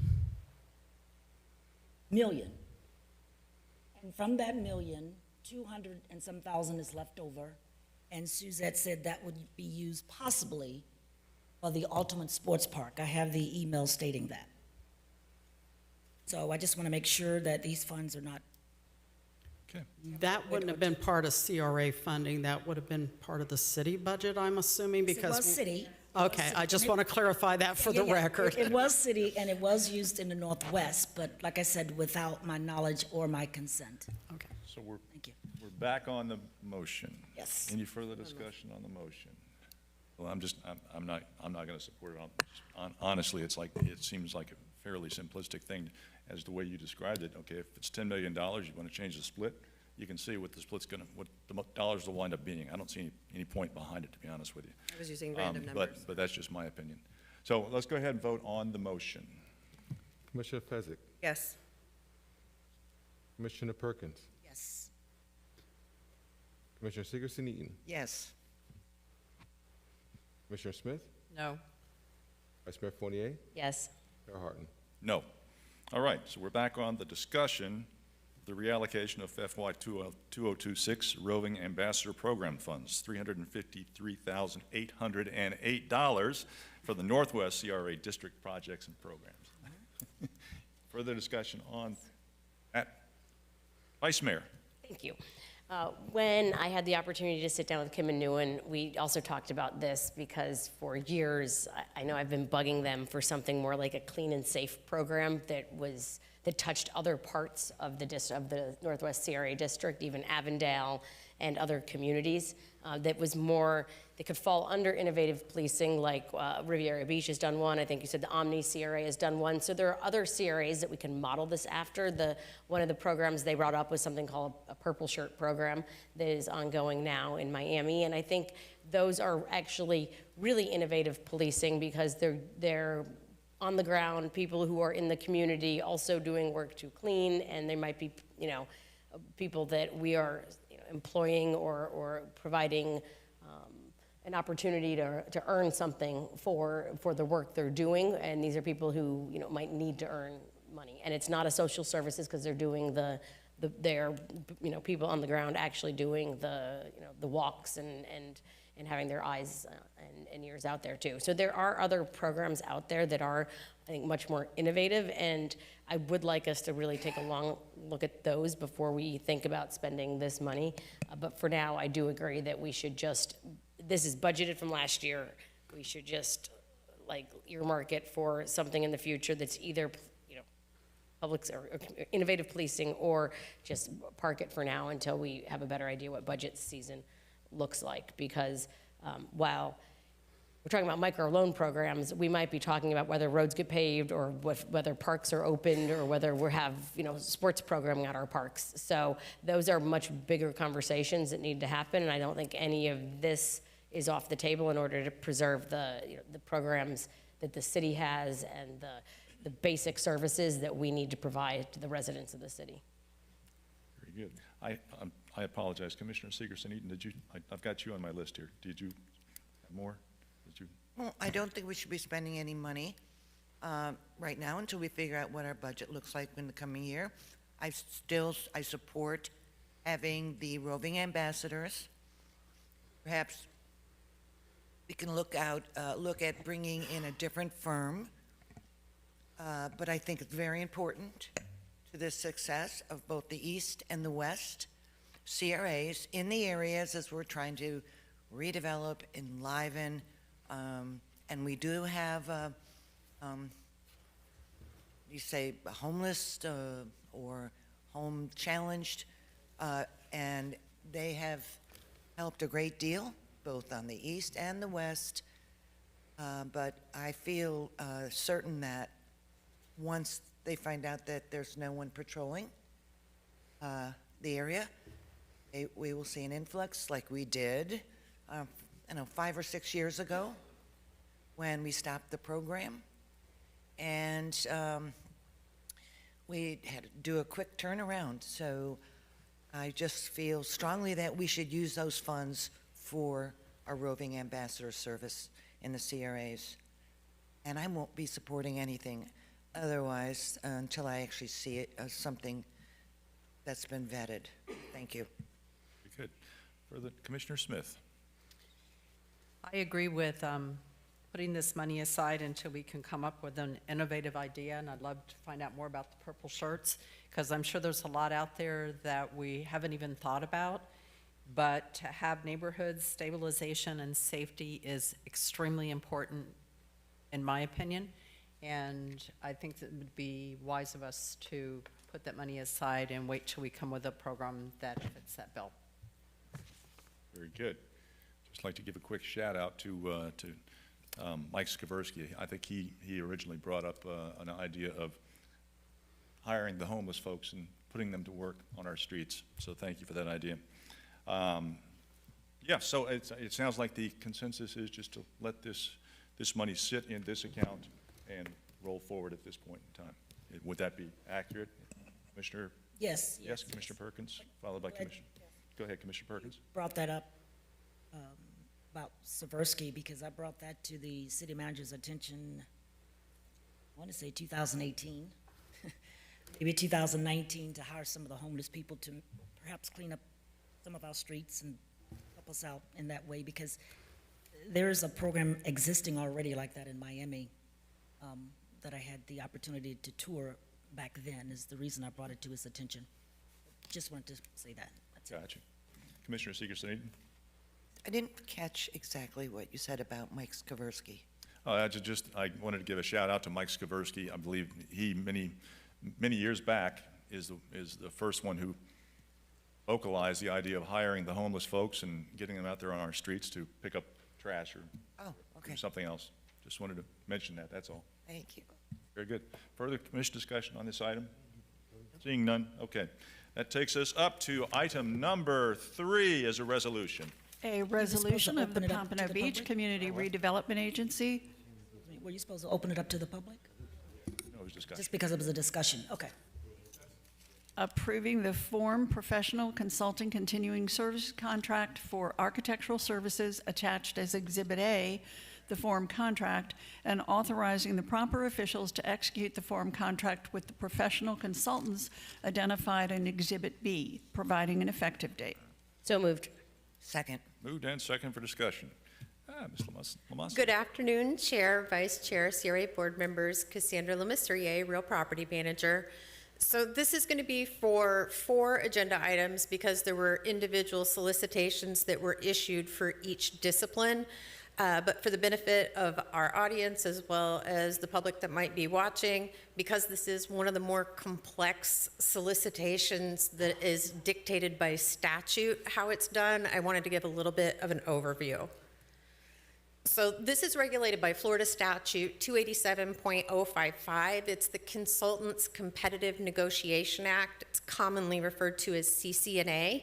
And this is for the acquisition of professional services specifically for architectural, engineering, landscape architectural, or surveying and mapping. And what you see on the right-hand side is actually the definition of a continuing contract taken directly from the Florida statute. The 2 key important parts are that continuing contracts can be used for projects that have an estimated construction cost that doesn't exceed $7.5 million. Now, that was as of July 1st of 2024 when this section of statute was amended. It used to be a $4 million and it increased. Starting last July 1st and each July 1st going forward, that maximum dollar amount is actually adjusted and increased by the CPI. So the other thing that a continuing contract can be used for is for a study activity as long as that fee for the professional service does not exceed $500,000. And I thought it might help to give you an idea of what type of projects the CRA has used our continuing contracts for. So in the East CRA, Pier Street West, those design services and civil engineering done by Keith and Associates, which is a local Pompano Beach woman-owned business.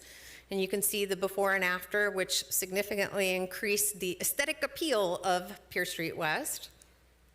Also, the historic Ally building was transformed into the Ally Cultural Arts Center and the Hive. Those architectural design services were done by a local Pompano Beach business with a continuing contract that was Design Collaborative Architects Planners, Inc.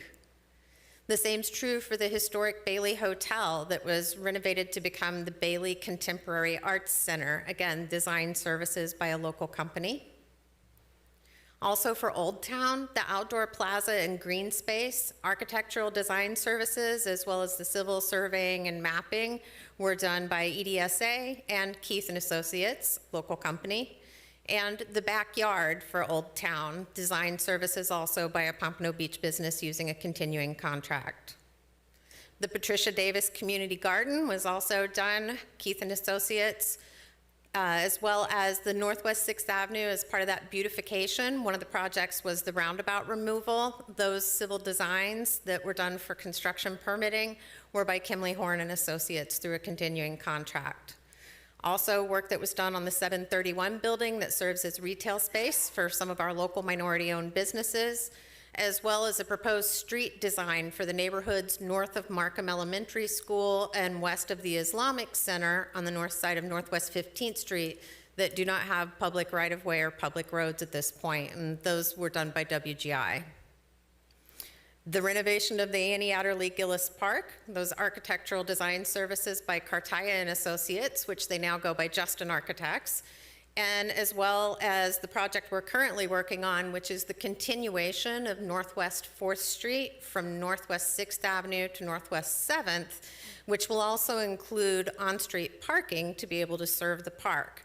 Now, this was design-only services that was done by Kimley Horn, and I do need to note, we will need a continuing contract for the construction administration that would occur after the bid award. There are some other projects that we use continuing contracts on an as-needed ongoing basis. Those are environmental testing for property that's owned by the CRA or as part of due diligence for land acquisition, as well as for building inspections and structural engineering services, typically for CRA tenant-occupied buildings or to evaluate structural quality of a building that we own that is not occupied. The other is, and it kind of dovetails back into what we were talking about with revamping and looking at the incentive programs, is if we were going to be providing services on the front end to help in the form of renderings or architectural design services or perhaps civil engineering because we needed to look at drainage, those could also all be done using continuing contracts. So how do we use continuing contracts? They're a little bit of a different animal rather than just a typical contract award. So you have the continuing contract that's been awarded to a pool of firms, and then you will select a firm based on the scope of work for the project and their qualifications, because different firms sometimes specialize in different areas.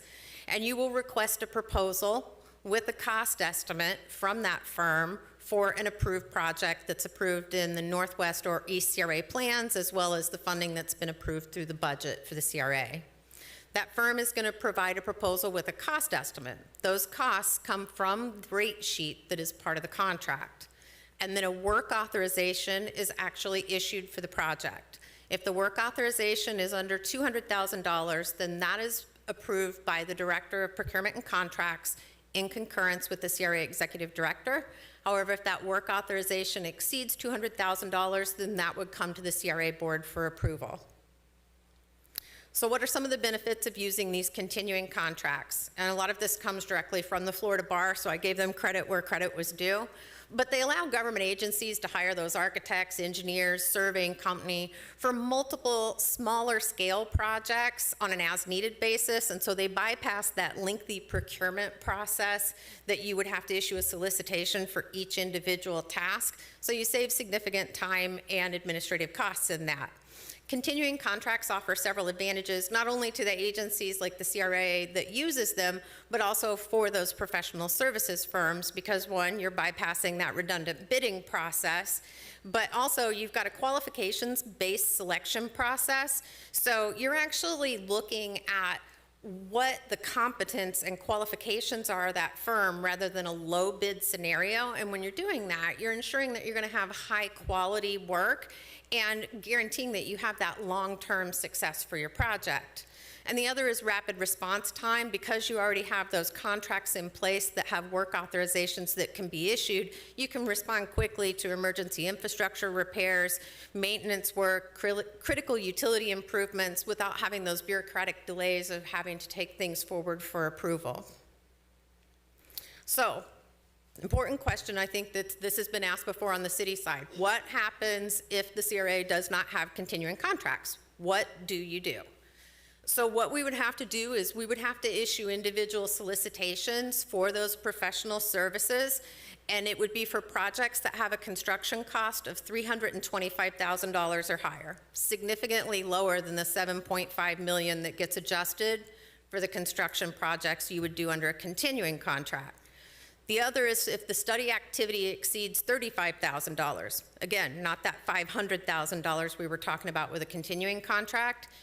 You would be issuing an individual solicitation to select an architect, or if you needed civil services, or if you needed structural engineering services.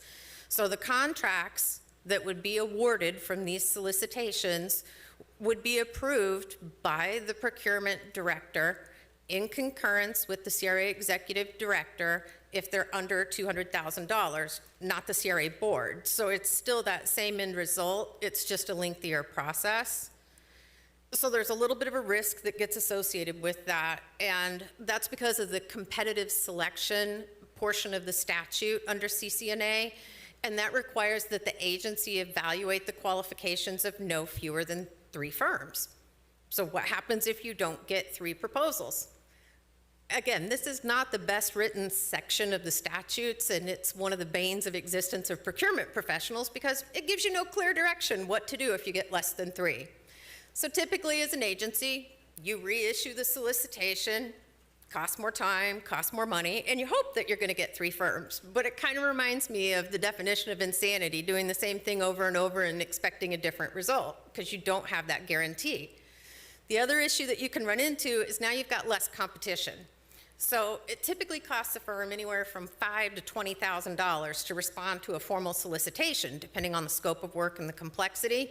So for smaller projects, these firms may not be willing to take the time and invest the money to prepare a response to a formal solicitation, especially if they've got a continuing contract with another city, another CRA, where they can just quickly respond to a request for a cost proposal, be issued a work authorization, and go to work, rather than going through an entire formal solicitation process for that one project that's a smaller project. So the result you can end up with is increased project costs because you've got more overhead for your staff time, you've got the legal advertisement costs for each solicitation you're issuing. And the other thing is with the continuing contracts, we typically lock in those rates for 5 years. They don't escalate. If you're doing an individual solicitation for each project, you're going to be negotiating the rates on the back end at the time you issued that solicitation. And our experience has been those rates don't go down, they go up over time. So the other thing I want to point out, and this was something under City Manager Greg Harrison that we started implementing, and it was looking at recognizing efficiencies, and the city and CRA used the principles of Lean Six Sigma. If Six Sigma sounds familiar to anyone, if you're in a manufacturing background, you would recognize it from Toyota. They were trying to do it to realize efficiencies, eliminate waste. Well, the same thing's been applied to multiple different industries, including the governmental sector. And so what government does is we apply those data-driven problem-solving and waste elimination techniques to streamline our public services, to reduce administrative costs, to eliminate bottlenecks, and to be able to optimize our taxpayer resources. So one example would be emergency responses. So you look at your data, your dispatch data, and do analysis so that you can decrease your emergency response times, which hopefully is going to end up saving more lives. The example for procurement is that you are cutting costs because you're eliminating those redundancies in bidding and the purchasing process. So what's the impact if we issue a solicitation for each professional service for each project? Ultimately, you're going to have an inefficient process that's going to cost you more in staff time for the procurement department, for the requesting department, for those staff members that sit on the selection committee. You're going to have an increased cost for your legal ads. They average around $150 per ad. You have the risk of these qualified firms that are not going to be submitting proposals because they don't want to invest the time and the money for these smaller projects. You've got the delay or the lack of completion for approved projects. Why a delay? Well, now you're inserting a 4 to 6 month procurement process for the professional services that before you were issuing a work authorization. Ultimately, you run the risk of an increased project cost due not only to the overhead, but for the fact that you're locking in rates at the time you solicit rather than having guaranteed rates for a 5-year period. I mean, we've all been looking at this. We're well aware. Cost reduction and cost avoidance at this point, they're a priority for both the CRA and the city with property tax reform on the November ballot. So that's the background and that's the risk. And I just want everyone to fully understand it. You may vote however you want. There's still a path forward without the continuing contracts. It just happens to be an inefficient, costly process that has higher risk to it. So that concludes just the general kind of what about continuing contracts, what about the statute, limitations, what are they used for? And it gets us back to our first agenda item. This was RLI 26-002, and it was issued jointly by the city and CRA to issue continuing contracts for professional architectural services on an as-needed basis. The selection committee met and they recommended entering into contracts with the top 5 firms that were listed in the beginning of my memo included in your backup, which is Curry Sauer Zaguila Architects, Inc., Design Collaborative Architects Planners, Inc., Design to Form LLC, the Tamara Peacock Companies Architects of Florida, Inc., and Walter Zechria Associates, PLLC. Now, in addition to those firms, staff is actually recommending that 4 additional responsible and responsive firms be awarded these continuing contracts because of their prior work on projects for this CRA or other CRAs in the area. And that would be Gallo Herbert Architects, LLC, Justin Architects, PA, which is formerly Cartaya and Associates that did the park, Song and Associates, and Studio US Design, LLC. So the contract terms would be for 5 years. Included in your backup were all of the proposals that were submitted by these firms, as well as the rate sheets that would be exhibits to the contract for their fees. The form contract was also included in there, as well as the detailed scoring sheets and the tabulation recommendation from purchasing. So that concludes my presentation specific to this item, and I'm available for any questions. Very good, thank you. This is a public hearing. Is there any input from the public on this item? Please come forward, just name and address for the record.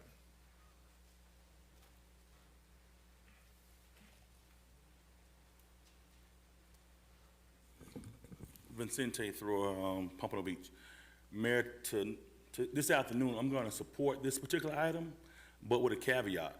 The only reason I'm even supporting this item is based on, I believe that this staff or the CRA is a little more in what I would say in line with understanding, I'm gonna be honest, and ethical in the manner that I believe that they do it the right way.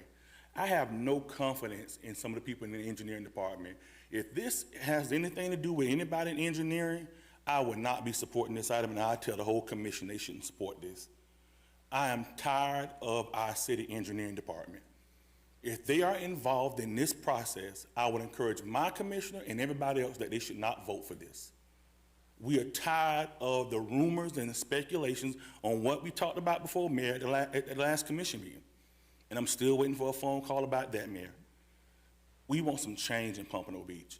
If we got people targeting and having favoritism towards who they want with our money, they need to go get another job. They need to go seek job employment someplace else, Mayor.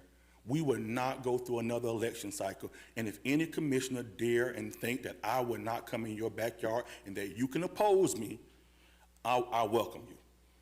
We are not taking this no more, Mayor. This is a good product because I have confidence in this team, but I don't have zero confidence in some of these other people. So, Mayor, I hope that we can get this meeting started and figure out how we're going to solve some of these problems. Thank you. Thank you. Next speaker.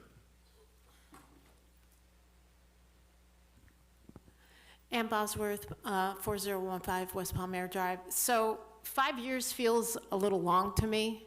I feel like 3 years, okay, or if there's a checkpoint at 2.5 years out of 5. And as a comfort thing, I would like to see this body develop some kind of rubric. I know procurement has one, and that's how you choose these folks. But then a lot of times what we see is that there is not a lot of confidence in the particular vendors or in the consulting firms. So a way to do that is for you to develop the rubric, and you can put things on your checklist like participation in community funds, what their participation is in some innovative programs we want to do, like the policing, maybe contributing to additional lighting or something like that, so that this board feels like it's getting its money's worth and its confidence worth of that. So for me, when I have to do my continuing contract, I have to sit down with my boss, and I have a whole list of things that I have to go over to see that I have accomplished those, including goals and things like that. And so I feel like this board could feel a lot better if we knew where people were going with things, and if we knew that we were holding them accountable to things and not just issuing the 5-year contract. Thank you. Very well. Further input from the public? on our continuing services contracts. Just name and address. Birth name, Thomas Jerry Thivo Jr. Most know me as Nature, N-A-T-U-R-E though, and fits me best. Kansas City, Missouri is my mailing address, 3915 Genesee, 64111. But I've talked with you before, and each time I do, it's usually towards the system of life as being is a perfect system. We got a perfect system on the plants, animals, air, water, soil. Okay, anything you do, look at connecting people with that system in a more pure way, on a higher level.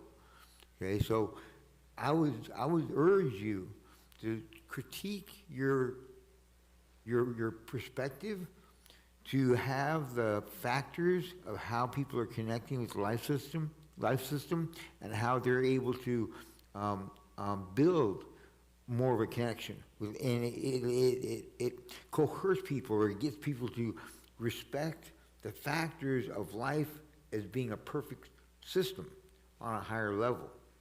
I've got a particular proposal that you might be interested in implementing in one of your things called Norris Natural Stream System.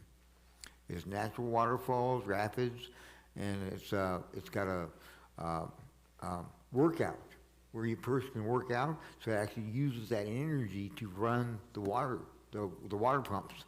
So it doesn't have any negative electricity. I appreciate your input, sir, but this is governed by state statutes. We have to follow state statutes to this on what we're doing here. So is there, if they could had something presented to them that would follow in state statutes of getting the community to respect and connect with nature on a higher, more pure level, would that be accepted by the state?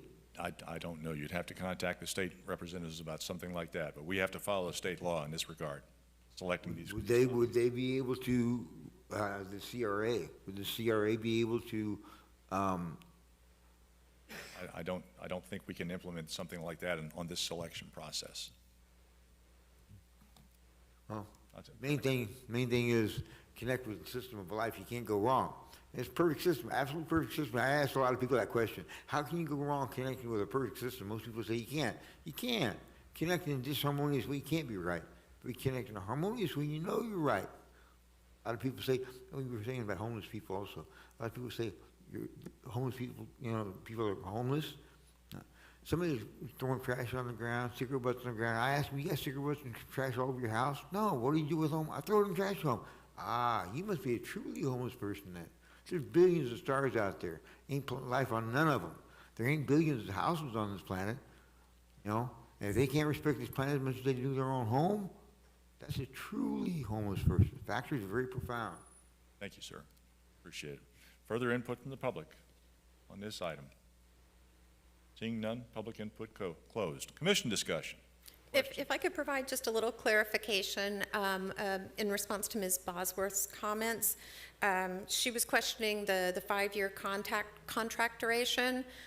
Per CCNA statute, the contract must contain termination provisions, and there are termination provisions in our form contract with or without cause for the contract in total, but also for an individual work authorization that's been issued under the contract.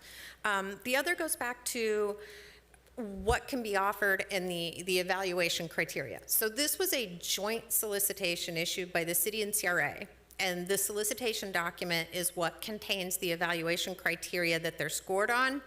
But where that's taken from is, again, that section 287.055 of the Florida statute, which tells you what you can and cannot use in order to evaluate these firms on the qualification-based nature. So the other was asking about, well, could these firms, do some type of community program or a community give back, or you're not allowed to ask that or require that of these firms. What you're allowed to do is to score them and create a ranking based on criteria in your solicitation that are dictated by Florida statute. So I just wanted to clarify that. Not that it wouldn't be a wonderful thing, but again, this is one of the more detailed section of statute that regulates procurement. Very good. All right, Vice Mayor, Thank you. followed by Commissioner Seegerson-Eden. Can you go back to the pictures of the projects that were done under these contracts? There was a question that came up in audience to be heard, and I want to make sure we get this answered. So when you need to, like Northwest 6th Avenue or parking here, do you work with engineering on this? Do they look at the designs? Do they help you decide who to reach out to? Do they have any role in this? Or is it just the 3 people in the CRA that are doing this? So these are our individual contracts that aren't shared with the city. We have it's a lot of the same firms that tend to submit year after year when we do these, which we do them every 5 years.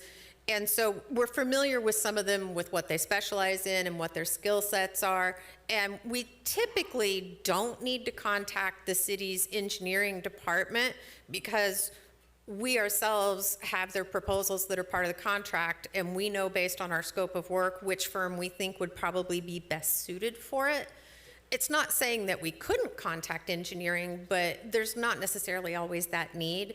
Yeah. Like So for roundabout removal, it's pretty straightforward. Right, but there's a whole project there, and it's turned into not just roundabout removal, but we need stop signs there, and that involves working with the county, and that involves engineering. So I'm certain that engineering is involved in some of these bigger projects. I can answer that. In terms of the contract, no, the contract's with us as CRA. I know that. In terms of engineering, they're the reviewing entity as well as planning and zoning and everyone else. So they have to review our designs and approve the designs from an engineering standpoint. So that's really the only involvement, like on the roundabout removal, is their review on the code section. Okay, I have another question.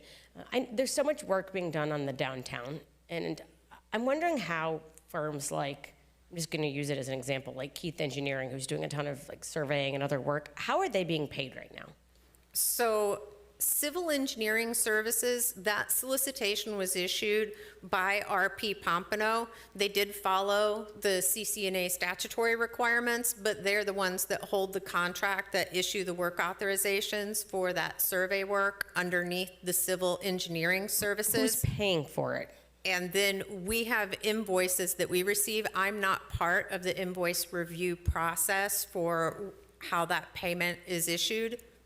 We also have used some continuing contracts directly where we've issued the work authorizations, such as for environmental testing. For the downtown? For the downtown, City Hall. it's for property that the CRA already owns that had known contamination issues, where we have done ongoing monitoring and being able to do closeout or remediation as needed. Okay, but inevitably, some of the work that's being done over in the proposed downtown is being done through these continuing service contracts. Again, limited, it's been more so It's a yes or no. It's a yes or no.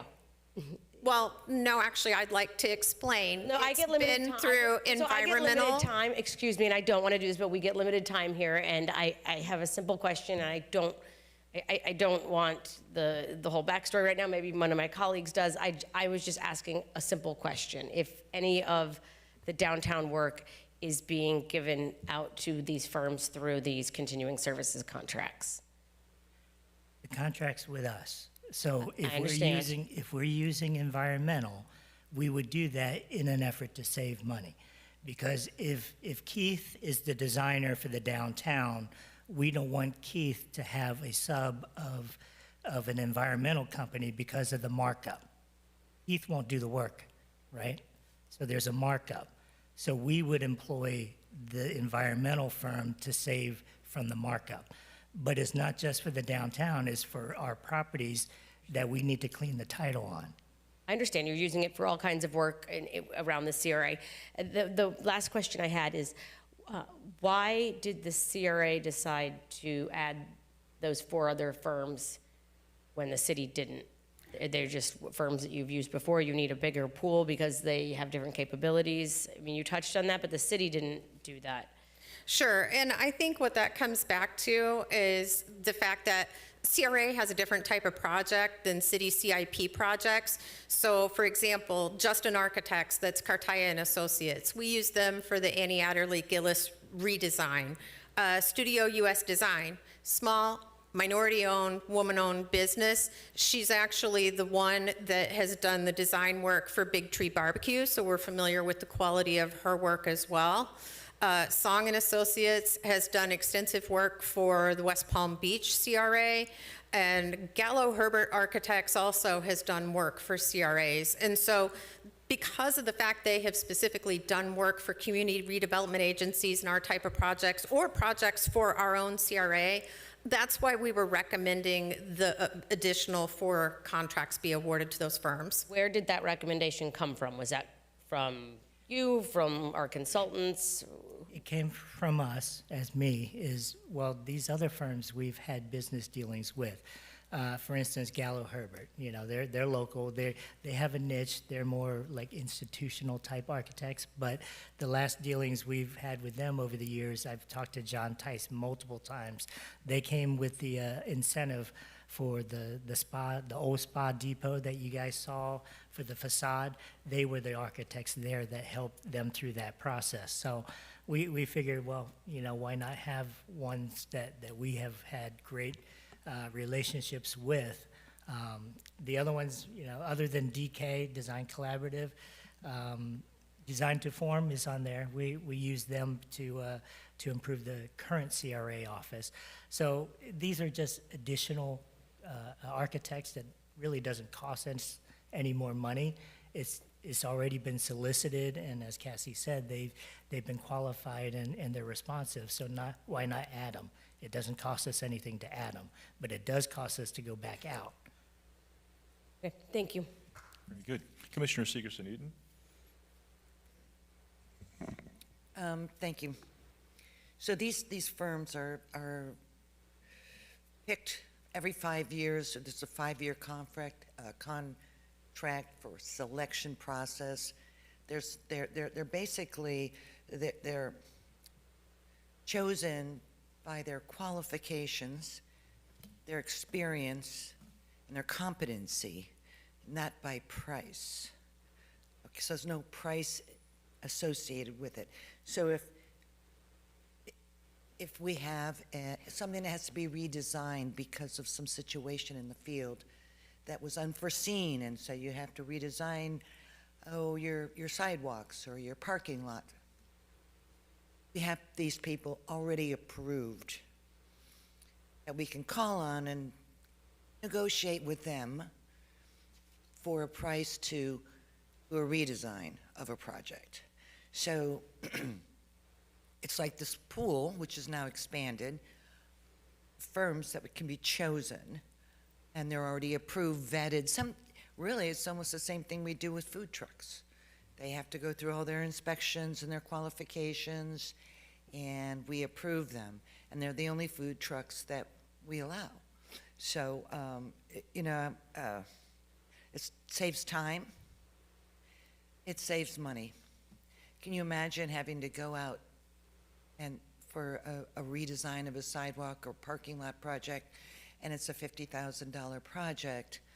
It costs man-hours and an immense amount of man-hours to put together a bid, and then it costs money for these firms to respond to these bids. So this was enacted actually in 1973 as a way, just as you explained it, and you really did explain it very well. It's a way for cities to be able to cut the red tape, cut through the bureaucracy, and achieve results, get projects done, gets things fixed faster and more efficiently, and saves the taxpayers dollars. So I did think you did a great job, great presentation. Thank you. Commissioner Fesick. Thank you. So I want to touch on a couple things. I wanted to just say that that remediation, it's one of those properties is at the corner of Atlantic and Dixie, right? Yes, that property has actually been owned by the CRA for quite some time. It has monitoring wells on it because it was part of the FDPE dry cleaning solvent program. That's fine. Yeah, I just wanted to make sure that that was, again, for the sake of time. So I'm just looking at those, so if you look at the next four items, and they're together, it's architectural, engineering, environmental testing, which of course we know is part of the new downtown as well, and then structural engineering. So those are the four things. We are moving forward with the downtown in a very quick way without a lot of oversight, and these contracts are for 5 years.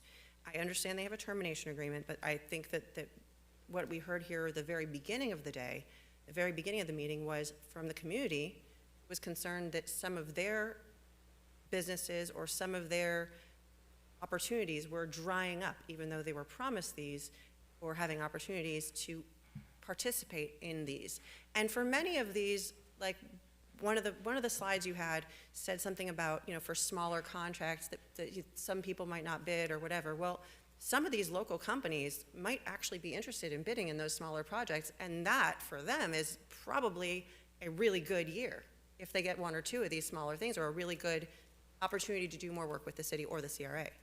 So I appreciate that I think that Commissioner Sager-Eaton said, it cuts red tape and bureaucracy, but it also kind of is a double-edged sword, because it also leads to less oversight and just basically saying, oh, well, it's a little project as far as we're concerned, so we're just going to go ahead and just give it to this firm that we know and we like, and that's it.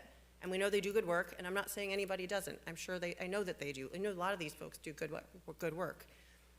But it takes the oversight portion away, and we've been having that conversation related to continuing contracts at the city level. And the competitive bidding numbers, it has that same thing. So from a small scale, the lengthy procurement process also equals less oversight, less opportunity for people, and overpaying potentially for projects if we're not bidding them out and doing that. So you mentioned one side where you lock in a price for 5 years, but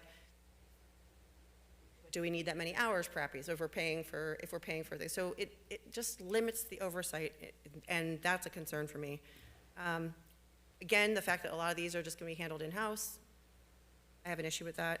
And our procurement and competitive bidding, the way that we currently are doing it, I think we've already had the conversation ad nauseum at our city commission meeting that we need to relook at that number. And so and when you look at who was on the selection committee for many of these, engineering is involved. Mm-hmm. So that, and one more other piece that I wanted to, there are also, this is my last statement about this, but this will explain a lot.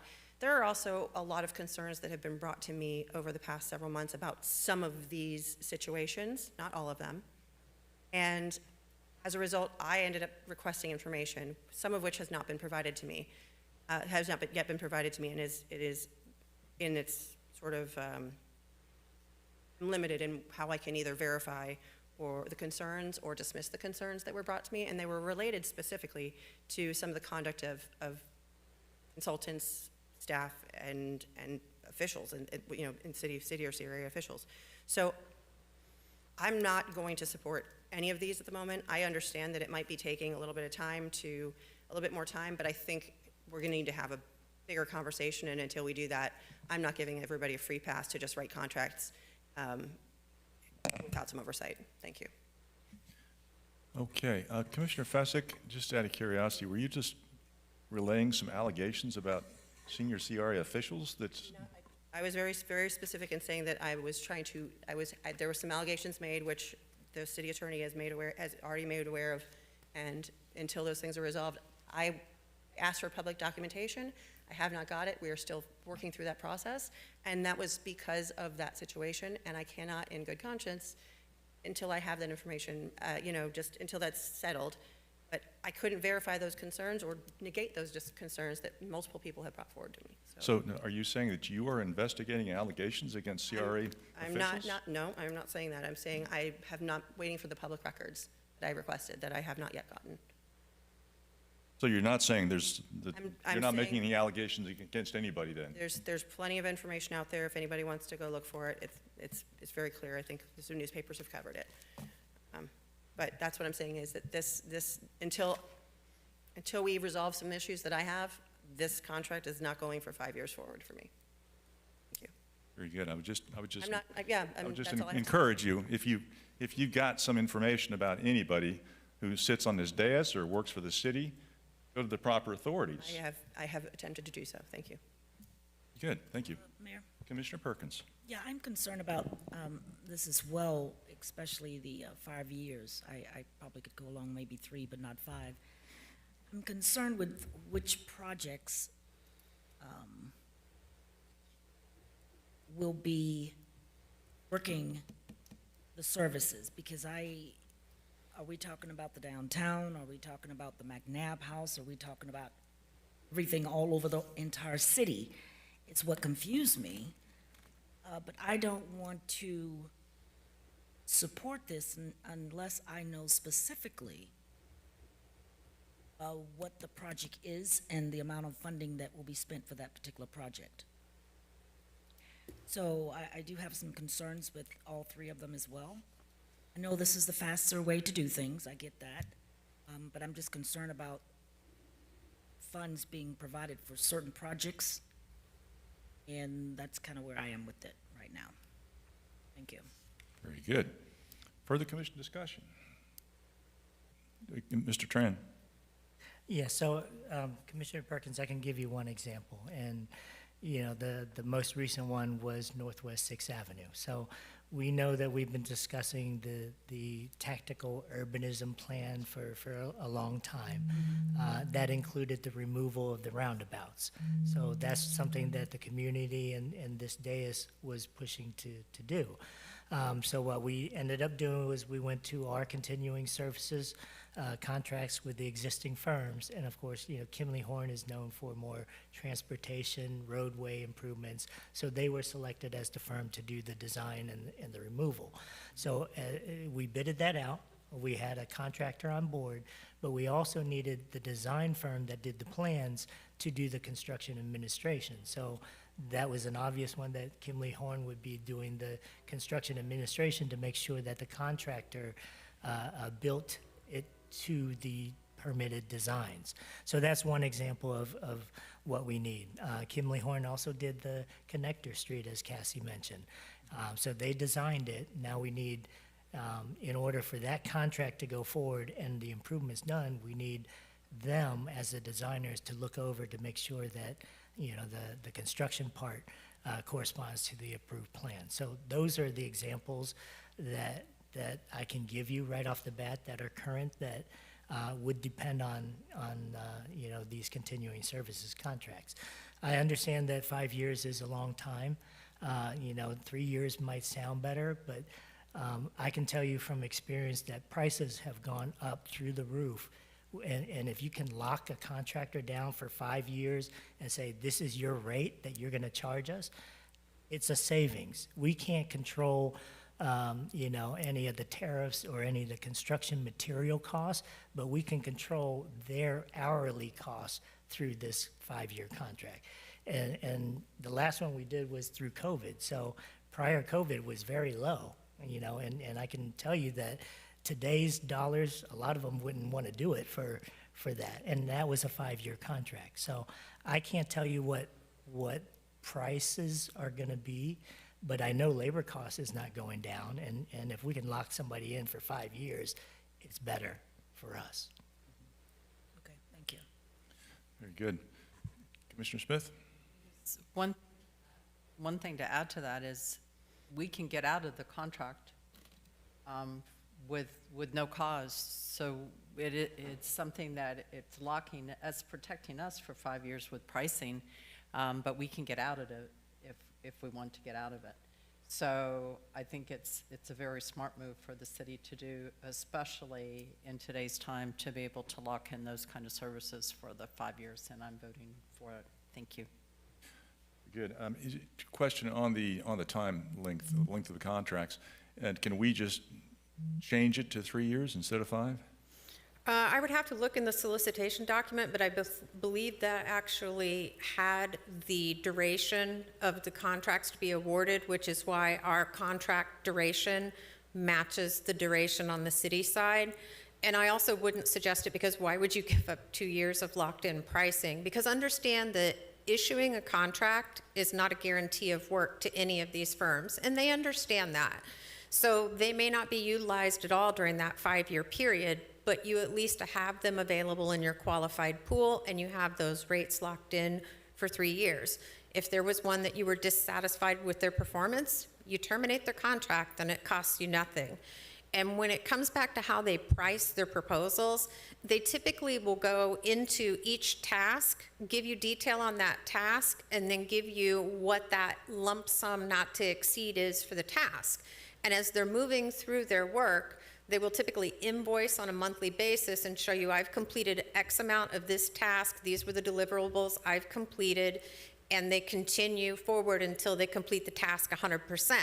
The pricing that they have to use is the pricing on the rate sheet. So we check when we get their proposals to see, oh, okay, and they do it usually by the position. So, okay, you've got a senior architect that you think is going to spend 5 hours on this portion of the project. What are you billing me? So we actually check that before we ever issue the work authorization. The other is that for the downtown, it's really limited what we can use these for because you've got that $7.5 million price cap and the $500,000 study fees.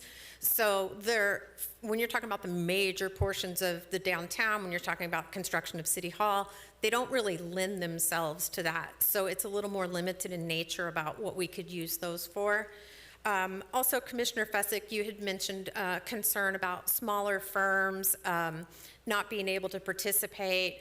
And unfortunately, with what's happened at our state level with their DEI initiatives, it used to be allowed in the statute that certified MBEs, minority business enterprises, were one of the things that you could consider when scoring for qualifications on these. But our city attorney's office has advised us, because of recent changes in the statute, even though it didn't change this specific statute, that it's advisable that that's not allowed anymore. And you can't use small business enterprises that are certified either. And we do always try to make sure and reach out to these local Pompano Beach companies, but there's a very limited pool of licensed architects, civil engineers, landscape architects, and surveyors and mappers inside the city of Pompano Beach that can do this. Because understand, these are not for construction, these are not for subcontractors, these are not for small HVAC projects or roof repair. You're talking about, well, we say a smaller project because the cost of the project is maybe a $400,000 project. It's not necessarily something that you've got a local skilled trades company that they're getting locked out because you've awarded this continuing contract. So I just wanted to make sure everyone understood that, you know, while we do have our local preference that we do to try to award to more local companies, it's a little more limited, again, because of that statute, with what we can use to score these companies. And the scoring is set in that solicitation document. These are your criteria. These are the available points for each of these criteria. And it is the formal selection process that is done and overseen by the purchasing department when the firms are ranked in a public meeting. Very good. Thank you for that. The only reason I asked about the time length was Commissioner Perkins indicated she might support it at 3 years, but not at 5. I agree. If you can lock prices in for 5 years, it makes a whole lot more sense to me. But I was just exploring the idea. Thank you. Further commission discussion on this item? Vice Mayor. I just want to quickly reiterate what I've said on all of these continuing service contracts. And at one point in the presentation, it was said that the city manager did such a great job, he realized all these efficiencies. I think what the city manager has realized is that he has a $200,000 pen and how to work around this board. And as soon as this board would like to compromise and rein in the city manager's spending authority, I will feel much more comfortable entering things like this. Thank you. If I might clarify, the Lean Six Sigma initiative actually started back in... I didn't ask a question. I didn't ask a question. Oh, I'm sorry. I was Vice Mayor. correcting the record. That's fine. Appreciate that. Go ahead, Ms. Lamancian. I'll let you speak. Right. So that was actually implemented back in, I believe, 2016, and that was when our threshold had just increased up to $75,000. So it was actually prior to the amendment for the $200,000. So that's why I wanted to correct the record. The threshold was not that at that point. Right, no problem. I'd love it to be 75,000. I'd like to make a motion to reduce the city manager's spending authority to $75,000, and then we can support this. Second. Thank you. Well, by statute, the CRA follows the city's procurement code, so that's something that would need to be done on the city side, not the CRA board. There you go. So that motion is That's out. why I've been trying to do it at the city meetings. Thank you. Very good. Further discussion? Seeing none, let's go ahead and call the roll. Commissioner Fezzik? No. Commissioner Perkins? No. Commissioner Sigerson-Eaton? Yes. Commissioner Smith? Yes. Vice Chair Fournier? No. Chair Harden? Yes. All right, let's take a 10-minute recess back here at 3:31.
wants to.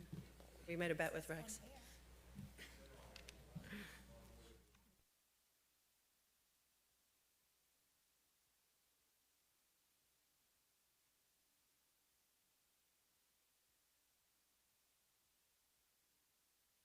All right, let's call this meeting back to order. Pompano Beach CRA meeting June 16th, 2026. Takes us up to item number 4 is a resolution.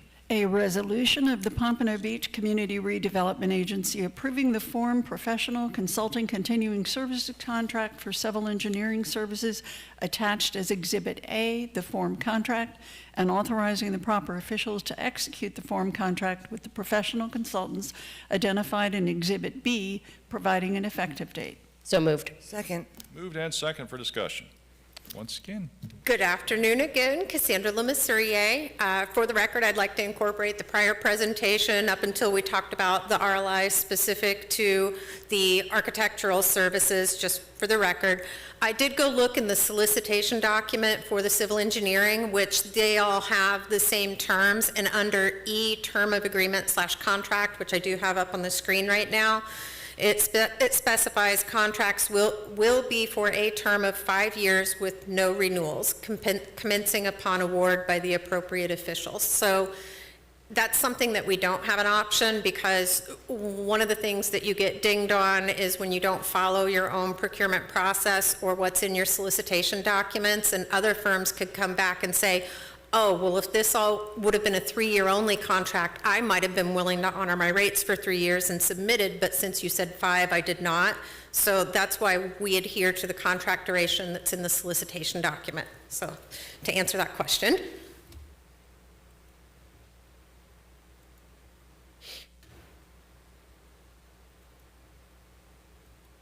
Thank you. And now we'll get into RLI 26-003. This was also issued as a joint solicitation between the city and CRA to establish continuing contracts for professional engineering services on an as-needed basis. The Selection Evaluation Committee met in a public meeting, and they recommended entering into contracts with the top 8 firms that were listed in the memo, and they are listed in alphabetical order on this slide for Arcadis US Inc., Baxter and Woodman Inc., Chenmore and Associates Inc., Keith and Associates Inc., Kemley Horn and Associates Inc., McKim and Creed Inc., Munson Design and Consulting Inc., Thompson and Associates Inc. Again, these will be for a 5-year term. Upon approval by the CRA, if approved, then the contracts would be prepared, fully executed. The current contracts that we have are expiring at the end of this month. And that concludes my presentation. I'm available for any questions. Very good. This is a public hearing. Is there any input from the public on this item? Seeing none, public input closed. Commission discussion. So would it be fair to paraphrase this item as it is designed to save money, expedite the process, and get work done in the city of Pompano Beach that's been approved by the commission or the CRA board? Correct. These are only used, and it actually specifically in the form contract says that the scope of work is for projects that are approved in the East and Northwest CRA plans, and then obviously as part of your budgeting process, the budget line items tie back into those approved projects. So that's what these are used for. So this is basically allows staff to carry out the instructions by the CRA board. Correct. So, for example, we would probably use the civil engineering contract with Kemley Horn as a continuation so that they could do the contract administration for that Northwest 4th Street connector that also will have the parking for Annie Adderley Gillis Park. We would not issue a work authorization at this point because we wouldn't do that until we knew we were going to have a bid award, and the solicitation hasn't been issued yet by the purchasing department. So when we get to that point, then we're going to have a construction bid that we're trying to award, but we're also going to have to try to hurry up and issue this solicitation for construction administration services so that we can move forward with actually completing the project. Gotcha. Thank you. For the commission discussion. Vice Mayor. Thank you. So if one of these, we wanted to use one of these contractors to do the work that you described or a different project, and it cost $199,000, what happens? if you had awarded, let's use Baxter and Woodman, for whatever this project is, and you said, I have this scope of work and you have tasks A, B, and C. And they said, okay, those 3 tasks, based on my rate sheet, my proposal is a not to exceed of $199,000. You would issue the work authorization, and the work authorization are typically a purchase order is what's done, so that you can do multiple receivings against it, but you have one purchase order for the total dollar amount of the work authorization. So when you do that, you're submitting your work authorization form that's been completed, you're submitting the proposal from the consultant that's got the continuing contract, as well as referencing the solicitation document and the CRA resolution that awarded the contract, and current insurance, and then that is all being reviewed by purchasing in order to issue that purchase order. Then as you're invoiced for those items, you do receivings against the purchase order until it's exhausted. Okay, so it doesn't come back here, this board doesn't know that's happened. What happens if the scope gets a little bigger, changes, or some unknown, and they say, oh, it's another $20,000 of work? So now if you get to the point where you're doing a change order, and this goes to the city's change order process, if you have change orders that then take a project cost, and it's different. If it's service, you're at your $200,000, but remember your construction is a $300,000. So we're gonna assume this isn't the construction aspect. Let's say this was for roadway design, and it's just the design services. If they come back with a change order and say, look, and it's usually us telling them we need something extra, or the consultant coming back saying, have you considered XYZ? Comes back at $260,000 in total, because now they want to do this change order for 61 grand. Well, now we've exceeded that threshold. That has to come back to the CRA board approval to approve the change order. If you didn't approve the change order, do we have controls in place that do that? Because I know when we've received the list of all of basically transaction level expenditures, there are some that on the same POs appear to be way more than that, and not necessarily CRA work, but other things I've seen. So are there adequate controls in place to ensure that every single time that's happening? So we ourselves monitor. I think what's hard is if you're trying to look at like your annual spend report and it spits it out by vendor and you just see a cumulative amount and then it doesn't tie back down because they might have done 5 different projects and some of them were done with POs, but some of them were smaller where there was just one invoice that was done with a field purchase order, and that's where I think it gets tricky. But for us, we're monitoring through our project expenditures on the CRA side. I know purchasing also does audits. It's also something that the independent audit firm looks at as well. So if the city manager's spending authority for consulting agreements and professional services was $100,000 and you had all these contracts in place, you would perhaps have to come back to us occasionally to let us know you had selected Chen Moore to enter a contract with, and we would then review it and approve it or disapprove it, and that would be a pretty simple process. If the city chose to amend the procurement code to decrease the amount for the award authority that the city manager or CRA executive director has in concurrence with the director of procurement and contracts, then that would set the dollar amount for things that have to come to you. And that's a pretty simple process. It's an agenda item, and we would capture any of those things that were in between the spending under the 200 but above 100. Okay, thank you. Further commission discussion? Seeing none, let's call the roll. Commissioner Fezzik? No. Commissioner Perkins? No. Commissioner Sigerson-Eaton? Yes. Commissioner Smith? Yes. Vice Chair Fournier? Nope. Chair Harton? Yes. Takes us up to item 5 as a resolution. A resolution of the Pompano Beach Community Redevelopment Agency approving the form professional consulting continuing services contract for professional environmental testing attached as Exhibit A, the form contract, and authorizing the proper officials to execute the form contract with the professional consultants identified in Exhibit B, providing an effective date. So moved. Second. Moved and second for discussion. Once again, Ms. Good afternoon, Cassandra Lemasserie, Real Property Manager. So this is the solicitation RLI 26-004, and it was issued jointly between the city and CRA to establish continuing contracts for professional environmental testing services on an as-needed basis.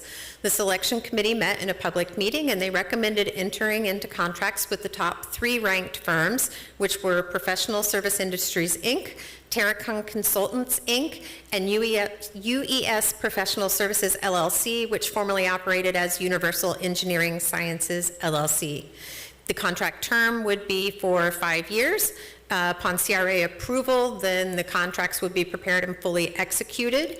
I will note, since there was a question as well, the solicitation document as well as the contracts do provide for a 60-day termination with notice at no cost. The current contracts that we have for environmental testing will expire in August of 2026 and March of 2027. Very good. Thank you for that. This is a public hearing. Is there any input from the public on this item? Seeing none, public input closed. Commission discussion, questions, concerns. Once again, just so approving this allows staff to move forward and execute on what this board has directed them to do. Is that correct? That is correct. I would like to incorporate my prior presentation up to the specific solicitation with regard to what continuing contracts are used for, what the dollar limits are, what the risks are of not having the continuing contracts, and what process we would follow if we did not have said continuing contracts.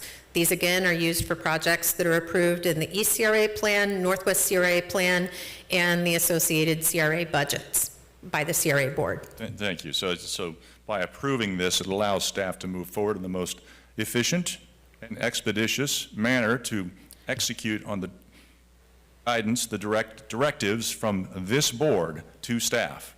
That is absolutely correct. We're a lean, small staff, and we are very aware and cognizant of costs and trying to be efficient and cut costs wherever we can because of what's coming up on the November ballot. But by approving this, it in no way eliminates oversight on the part of staff. No, absolutely not. Just wanted to get that for the record. Thank you. Vice Mayor. Just to clarify that, so you said this board, and so I want to clarify, if there's something in the CRA plan that was approved by a prior board with maybe some members of this board dissenting, it would still be in the CRA plan and would still be under the scope of some of these contracts. It would also have to have budget funds that were approved and associated with it, because we can't encumber or spend funds that haven't been approved in the budget process, so it has to be a 2-part. Thank you. Ms. McKenna, I just no individual board member of this board can direct. Is that correct? That's correct. So any actions that staff is acting upon are the directions of this board, correct? Exactly, yes. Even though this board may not be unanimous in their support of those particular actions. That's correct. Thank you. I just wanted to clarify that. Thank you. Further commission discussion. Seeing none, let's call the roll. Commissioner Fezzik? No. Commissioner Perkins? No. Commissioner Sigerson-Eaton? Yes. Commissioner Smith? Yes. Vice Chair Fournier? No. Chair Harden? Yes. Takes us up to item number 6 is a resolution. A resolution of the Pompano Beach Community Redevelopment Agency approving the Form Professional Consulting Continuing Services Contract for Structural Engineering Services attached as Exhibit A, the form contract, and authorizing the proper officials to execute the form contract with the professional consultants identified in Exhibit B, providing an effective date. So moved. Second. Moved and second for discussion. Once again, here we go. Good afternoon again, Cassandra Lemasserie, Real Property Manager. So this is RLI 26-006, and it was issued as a joint solicitation between the city and CRA to establish continuing contracts for professional structural engineering services on an as-needed basis.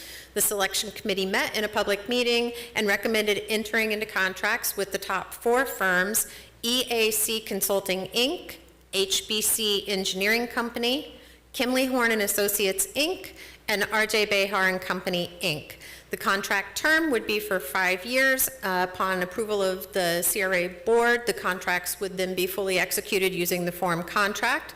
Our current contracts will expire in October of 2026.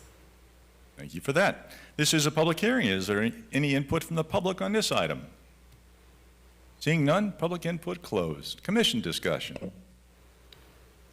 I should, for the record, incorporate prior presentation with regard to CCNA as well for this item. Very good, thank you for that.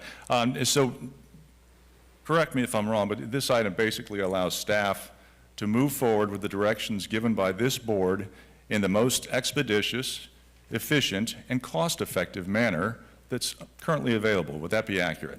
That would be accurate. And by approving this item, we would, in essence, be saving taxpayer dollars. Would that be accurate? That would very much be accurate. Unless, of course, we ceased all operations.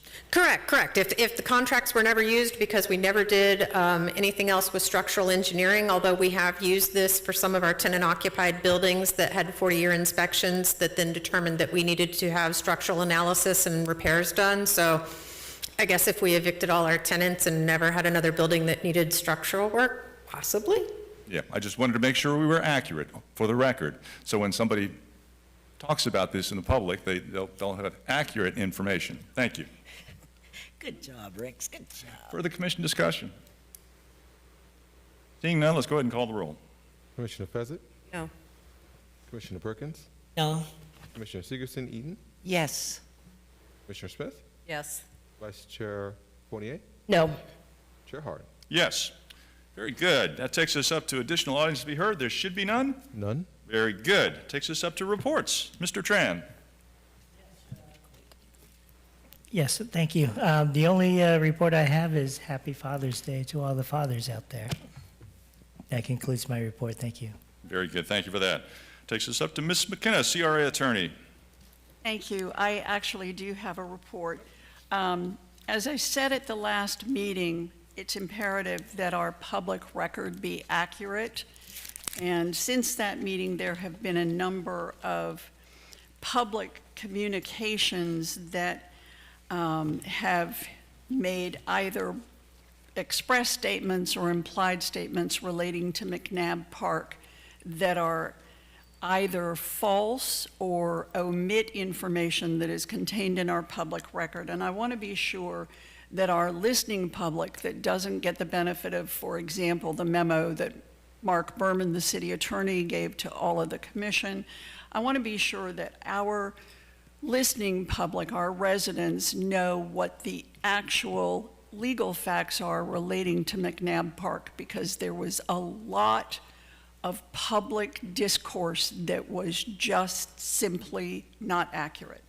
So I want to start with Chapter 163, Section 358.2 of the Florida statutes. That's the section in the CRA statute that identifies who makes the decision about what goes into a CRA plan.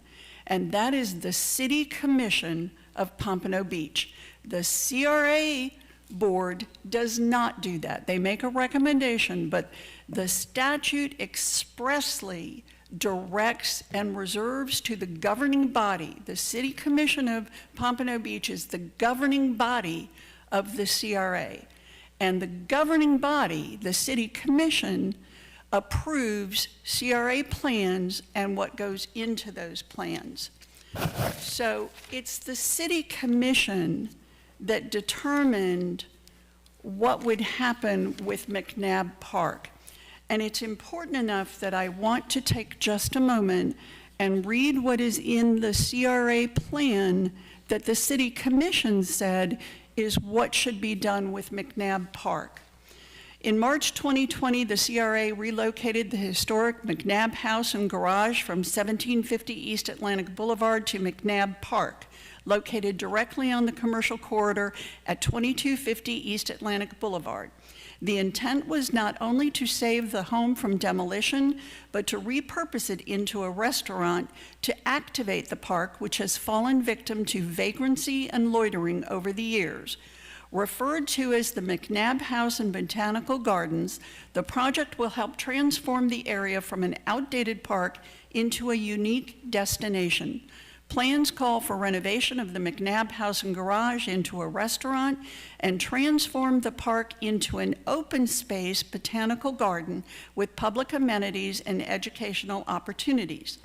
The CRA has acquired properties on 22nd Avenue next to the McNabb House and Botanical Garden site, which in the interim will provide temporary parking for the restaurant. Long-term plans call for a parking garage with a retail liner that will service the restaurant, residents, and visitors of the garden facilities on site. Additional property acquisition will be needed. So there was also some discussion about whether or not capital improvements include land acquisition and go toward the completion of the expenditures that are required under the lease. The capital improvements, let me back up. I want to talk about how you construe a lease legally. You don't get to pick and choose which parts of the lease you want to say, oh, this is because it says this here, this must be true. That's not the way the court looks at it. That's not the way we are allowed to look at it. You have to look at the whole document. And the overriding legal function of a legal document is what is the intent of the parties. In this instance, the parties are the city and the CRA, and the intent of the parties is found in the CRA plan. That is what the lease is about, everything that I just read. And so the capital improvements are everything that's in the CRA plan, including acquiring the additional property. So Mr. Berman issued an opinion that said that the CRA had properly expended the amount of funds that were required by the lease, and the public discourse suggested that somehow or another, because capital improvements included land acquisition, that was not the intent of the parties. So at the last meeting, there was an impression left that somehow or another the city or the CRA had redesignated McNabb Park as, quote, open space, and that was some kind of a problem. So I want to be real clear about what's going on. First of all, there has been no designation by the city or the CRA of what we know and refer to as the McNabb House and Botanical Garden Park. It is a park. What's most important is what the city of Pompano Beach says in their own municipal code, and I refer everybody to section 155.421. That section of the city code is entitled Institutional Open Space Uses. Section A permits an arboretum or botanical garden. Section C permits a community garden.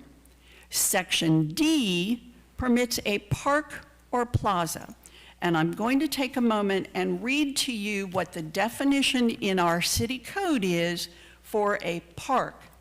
A park or plaza consists of land generally open and readily accessible to the public that is used for recreation, exercise, sports, education, rehabilitation, outdoor meeting or gathering, or similar activities, or a land area intended to enhance the enjoyment of natural features or natural beauty.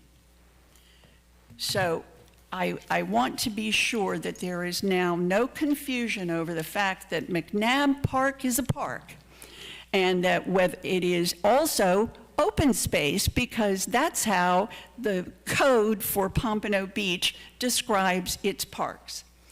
Finally, there was an issue about the title to McNabb Park. And I want to take a moment and make sure that I set our record very clearly straight on this because there has been public discourse that suggests that the city does not have title to McNabb Park. So as a part of a direction from this board several years ago, I examined every single record relating to McNabb Park, starting with the original plat in 1924. And in 1924, William McNabb and his wife Dora McNabb and Robert McNabb and his wife Alina McNabb platted McNabb, the McNabb plat. It was called the Pinehurst subdivision. The original plat, if you take a look at it, it has an unnumbered block that is titled Park. And then it has 34 blocks, all of which have numbered lots. And so what happened through the years was that the Pinehurst subdivision was developed. The park, the unnumbered block that is titled Park, was always maintained by the city, always improved by the city, and improvements included things like lighting, utilities, recreational facilities, everything through the years. The only party that paid for any of that was the city. In, I think in the late 40s, it used to always be called City Park. From 1924 to sometime in the 40s, it was called City Park. And then Robert McNabb and his wife's son tragically was killed in World War II. And so there was a request to rename the park McNabb Memorial Park. And that's how it became McNabb Park. So from then on, it was McNabb Park, but it was still maintained by the city. All improvements were done by the city. And then the last of the 4 original dedicators died in 1977. Why is that important? Prior to 1977, at the death of each of the dedicators, they had wills that were filed in the public records of Broward County. And you can tell from their will that they transferred, by their will, numbered lots in numbered blocks. Not a single estate transferred the unnumbered block titled Park. And so as a result of all of that research, I did an affidavit demonstrating that at no time since 1924 has there ever been any effort to change the unnumbered block Park to something owned by any of the McNabbs or its heirs. As a result of that, the title company issued a title insurance policy indicating that, in fact, the city could be insured for title to the park.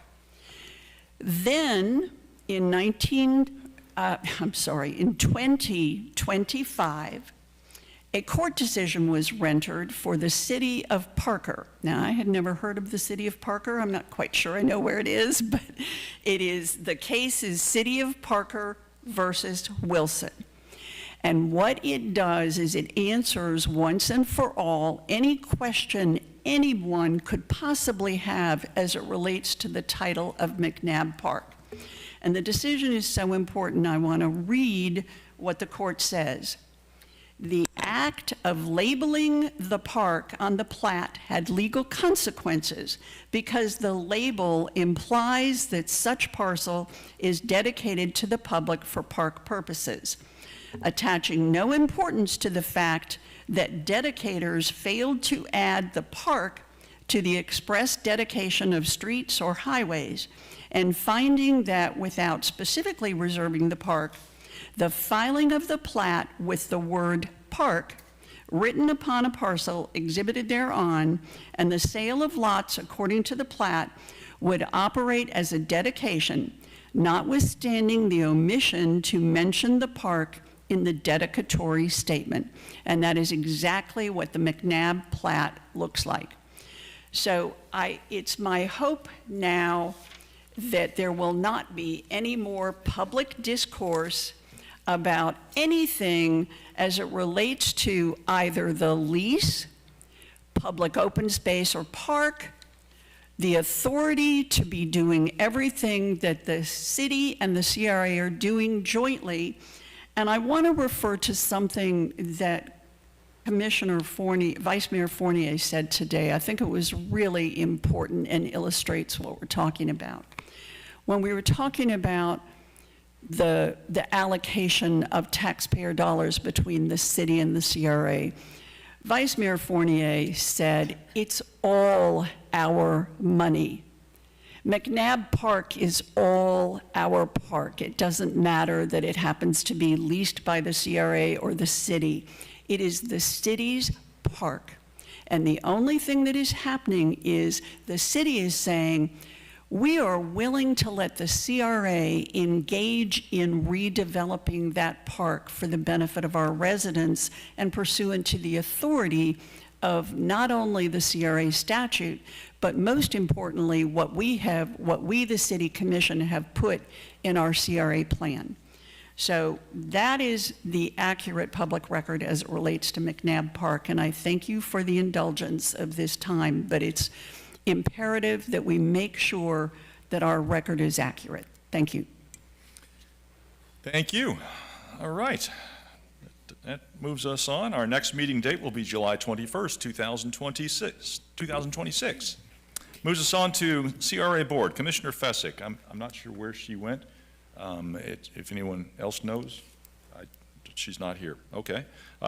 Commissioner Perkins. Thank you. I wanted to thank the mayor and vice mayor for attending the ribbon cutting for the new Providence Place in Golden Acres. We celebrated the 100 units there on the 11th of June.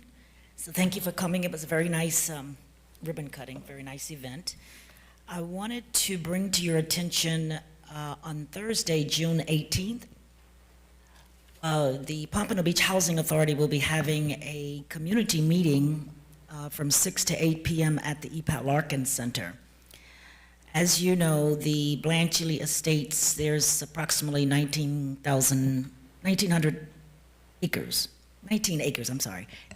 acres, and we're trying to bring the community together so we can have some type of conversation about the development and the future of that land. So that would take place on Thursday, June 18th, 6 o'clock to 8 p.m. at the EPAT Larkin Center. And this is the Pompano Beach Housing Authority to discuss the Blanchely Estates. I also wanted to mention, we were just voting on the some of these quick, fast projects, and I've been asking about the Annie Gillis parking lot for about 4 or 5 years. Every time I ask about it, I'm told that it's in procurement. I don't know what's wrong with our procurement department, but it's been sitting there that long. And that is the Annie Gillis parking lot, which is only about 20 or so parking spaces, but been getting the same thing for about 4 or 5 years regarding that same parking lot. And the same thing for the traffic light on MLK. And been waiting on that also for about 4 or 5 years. Still waiting, still waiting. I think that's it. Oh, we've had, just one thing I want to bring up. On the corner of Northwest 6th Avenue and 15th Street, we have 3 businesses there. We have Omar, we have a gas station, I think it's Rocket, and then we have the Holloway store. And I met with BSO last week and recommended if we can get that gas station closed at 11 o'clock and everything over that entire area, because the gas station seems to, it's open 24 hours, and we've had a lot of shootings there, a lot of deaths. So as of Friday, all of the businesses over there will be closing at 11 o'clock. So we're hoping that that'll bring some of the crime down in that area and bring some resolve from what we've been going through there for years. And I think that's it for me, Mayor. Happy Father's Day to everyone, especially you, Mayor. Happy Father's Day. Thank you. Thank you, Commissioner. Appreciate it. Commissioner Segerson-Eaton. Thank you, Mayor. Wishing everyone a happy Father's Day, every father a happy Father's Day, and that's all I have. Thank you. Very good. Commissioner Smith. I just want to thank Ms. McKenna for that research that you did. That was very insightful, and appreciate the detail that you provided. That's all I have, Mayor. Excellent. Vice Mayor. No report. Happy Father's Day, everyone. All right. Thank you. Let's see. I just want to piggyback on what Commissioner Perkins was talking about. The Provident Place ribbon cutting. It was great to be out there to see. Several of us were out there. It was great to see that. And what I thought was really exciting. I mean, well, it was all exciting, but something else that I thought was really exciting about it is this is the first of several of these types of buildings they're doing for senior housing, and that's you know, that is so needed out there throughout our city is senior housing, and this is bona fide set aside for senior housing, and that's excellent. Thank you to the Housing Authority for that. That's really all I got. Happy Father's Day to everybody, and thank you all. Have a good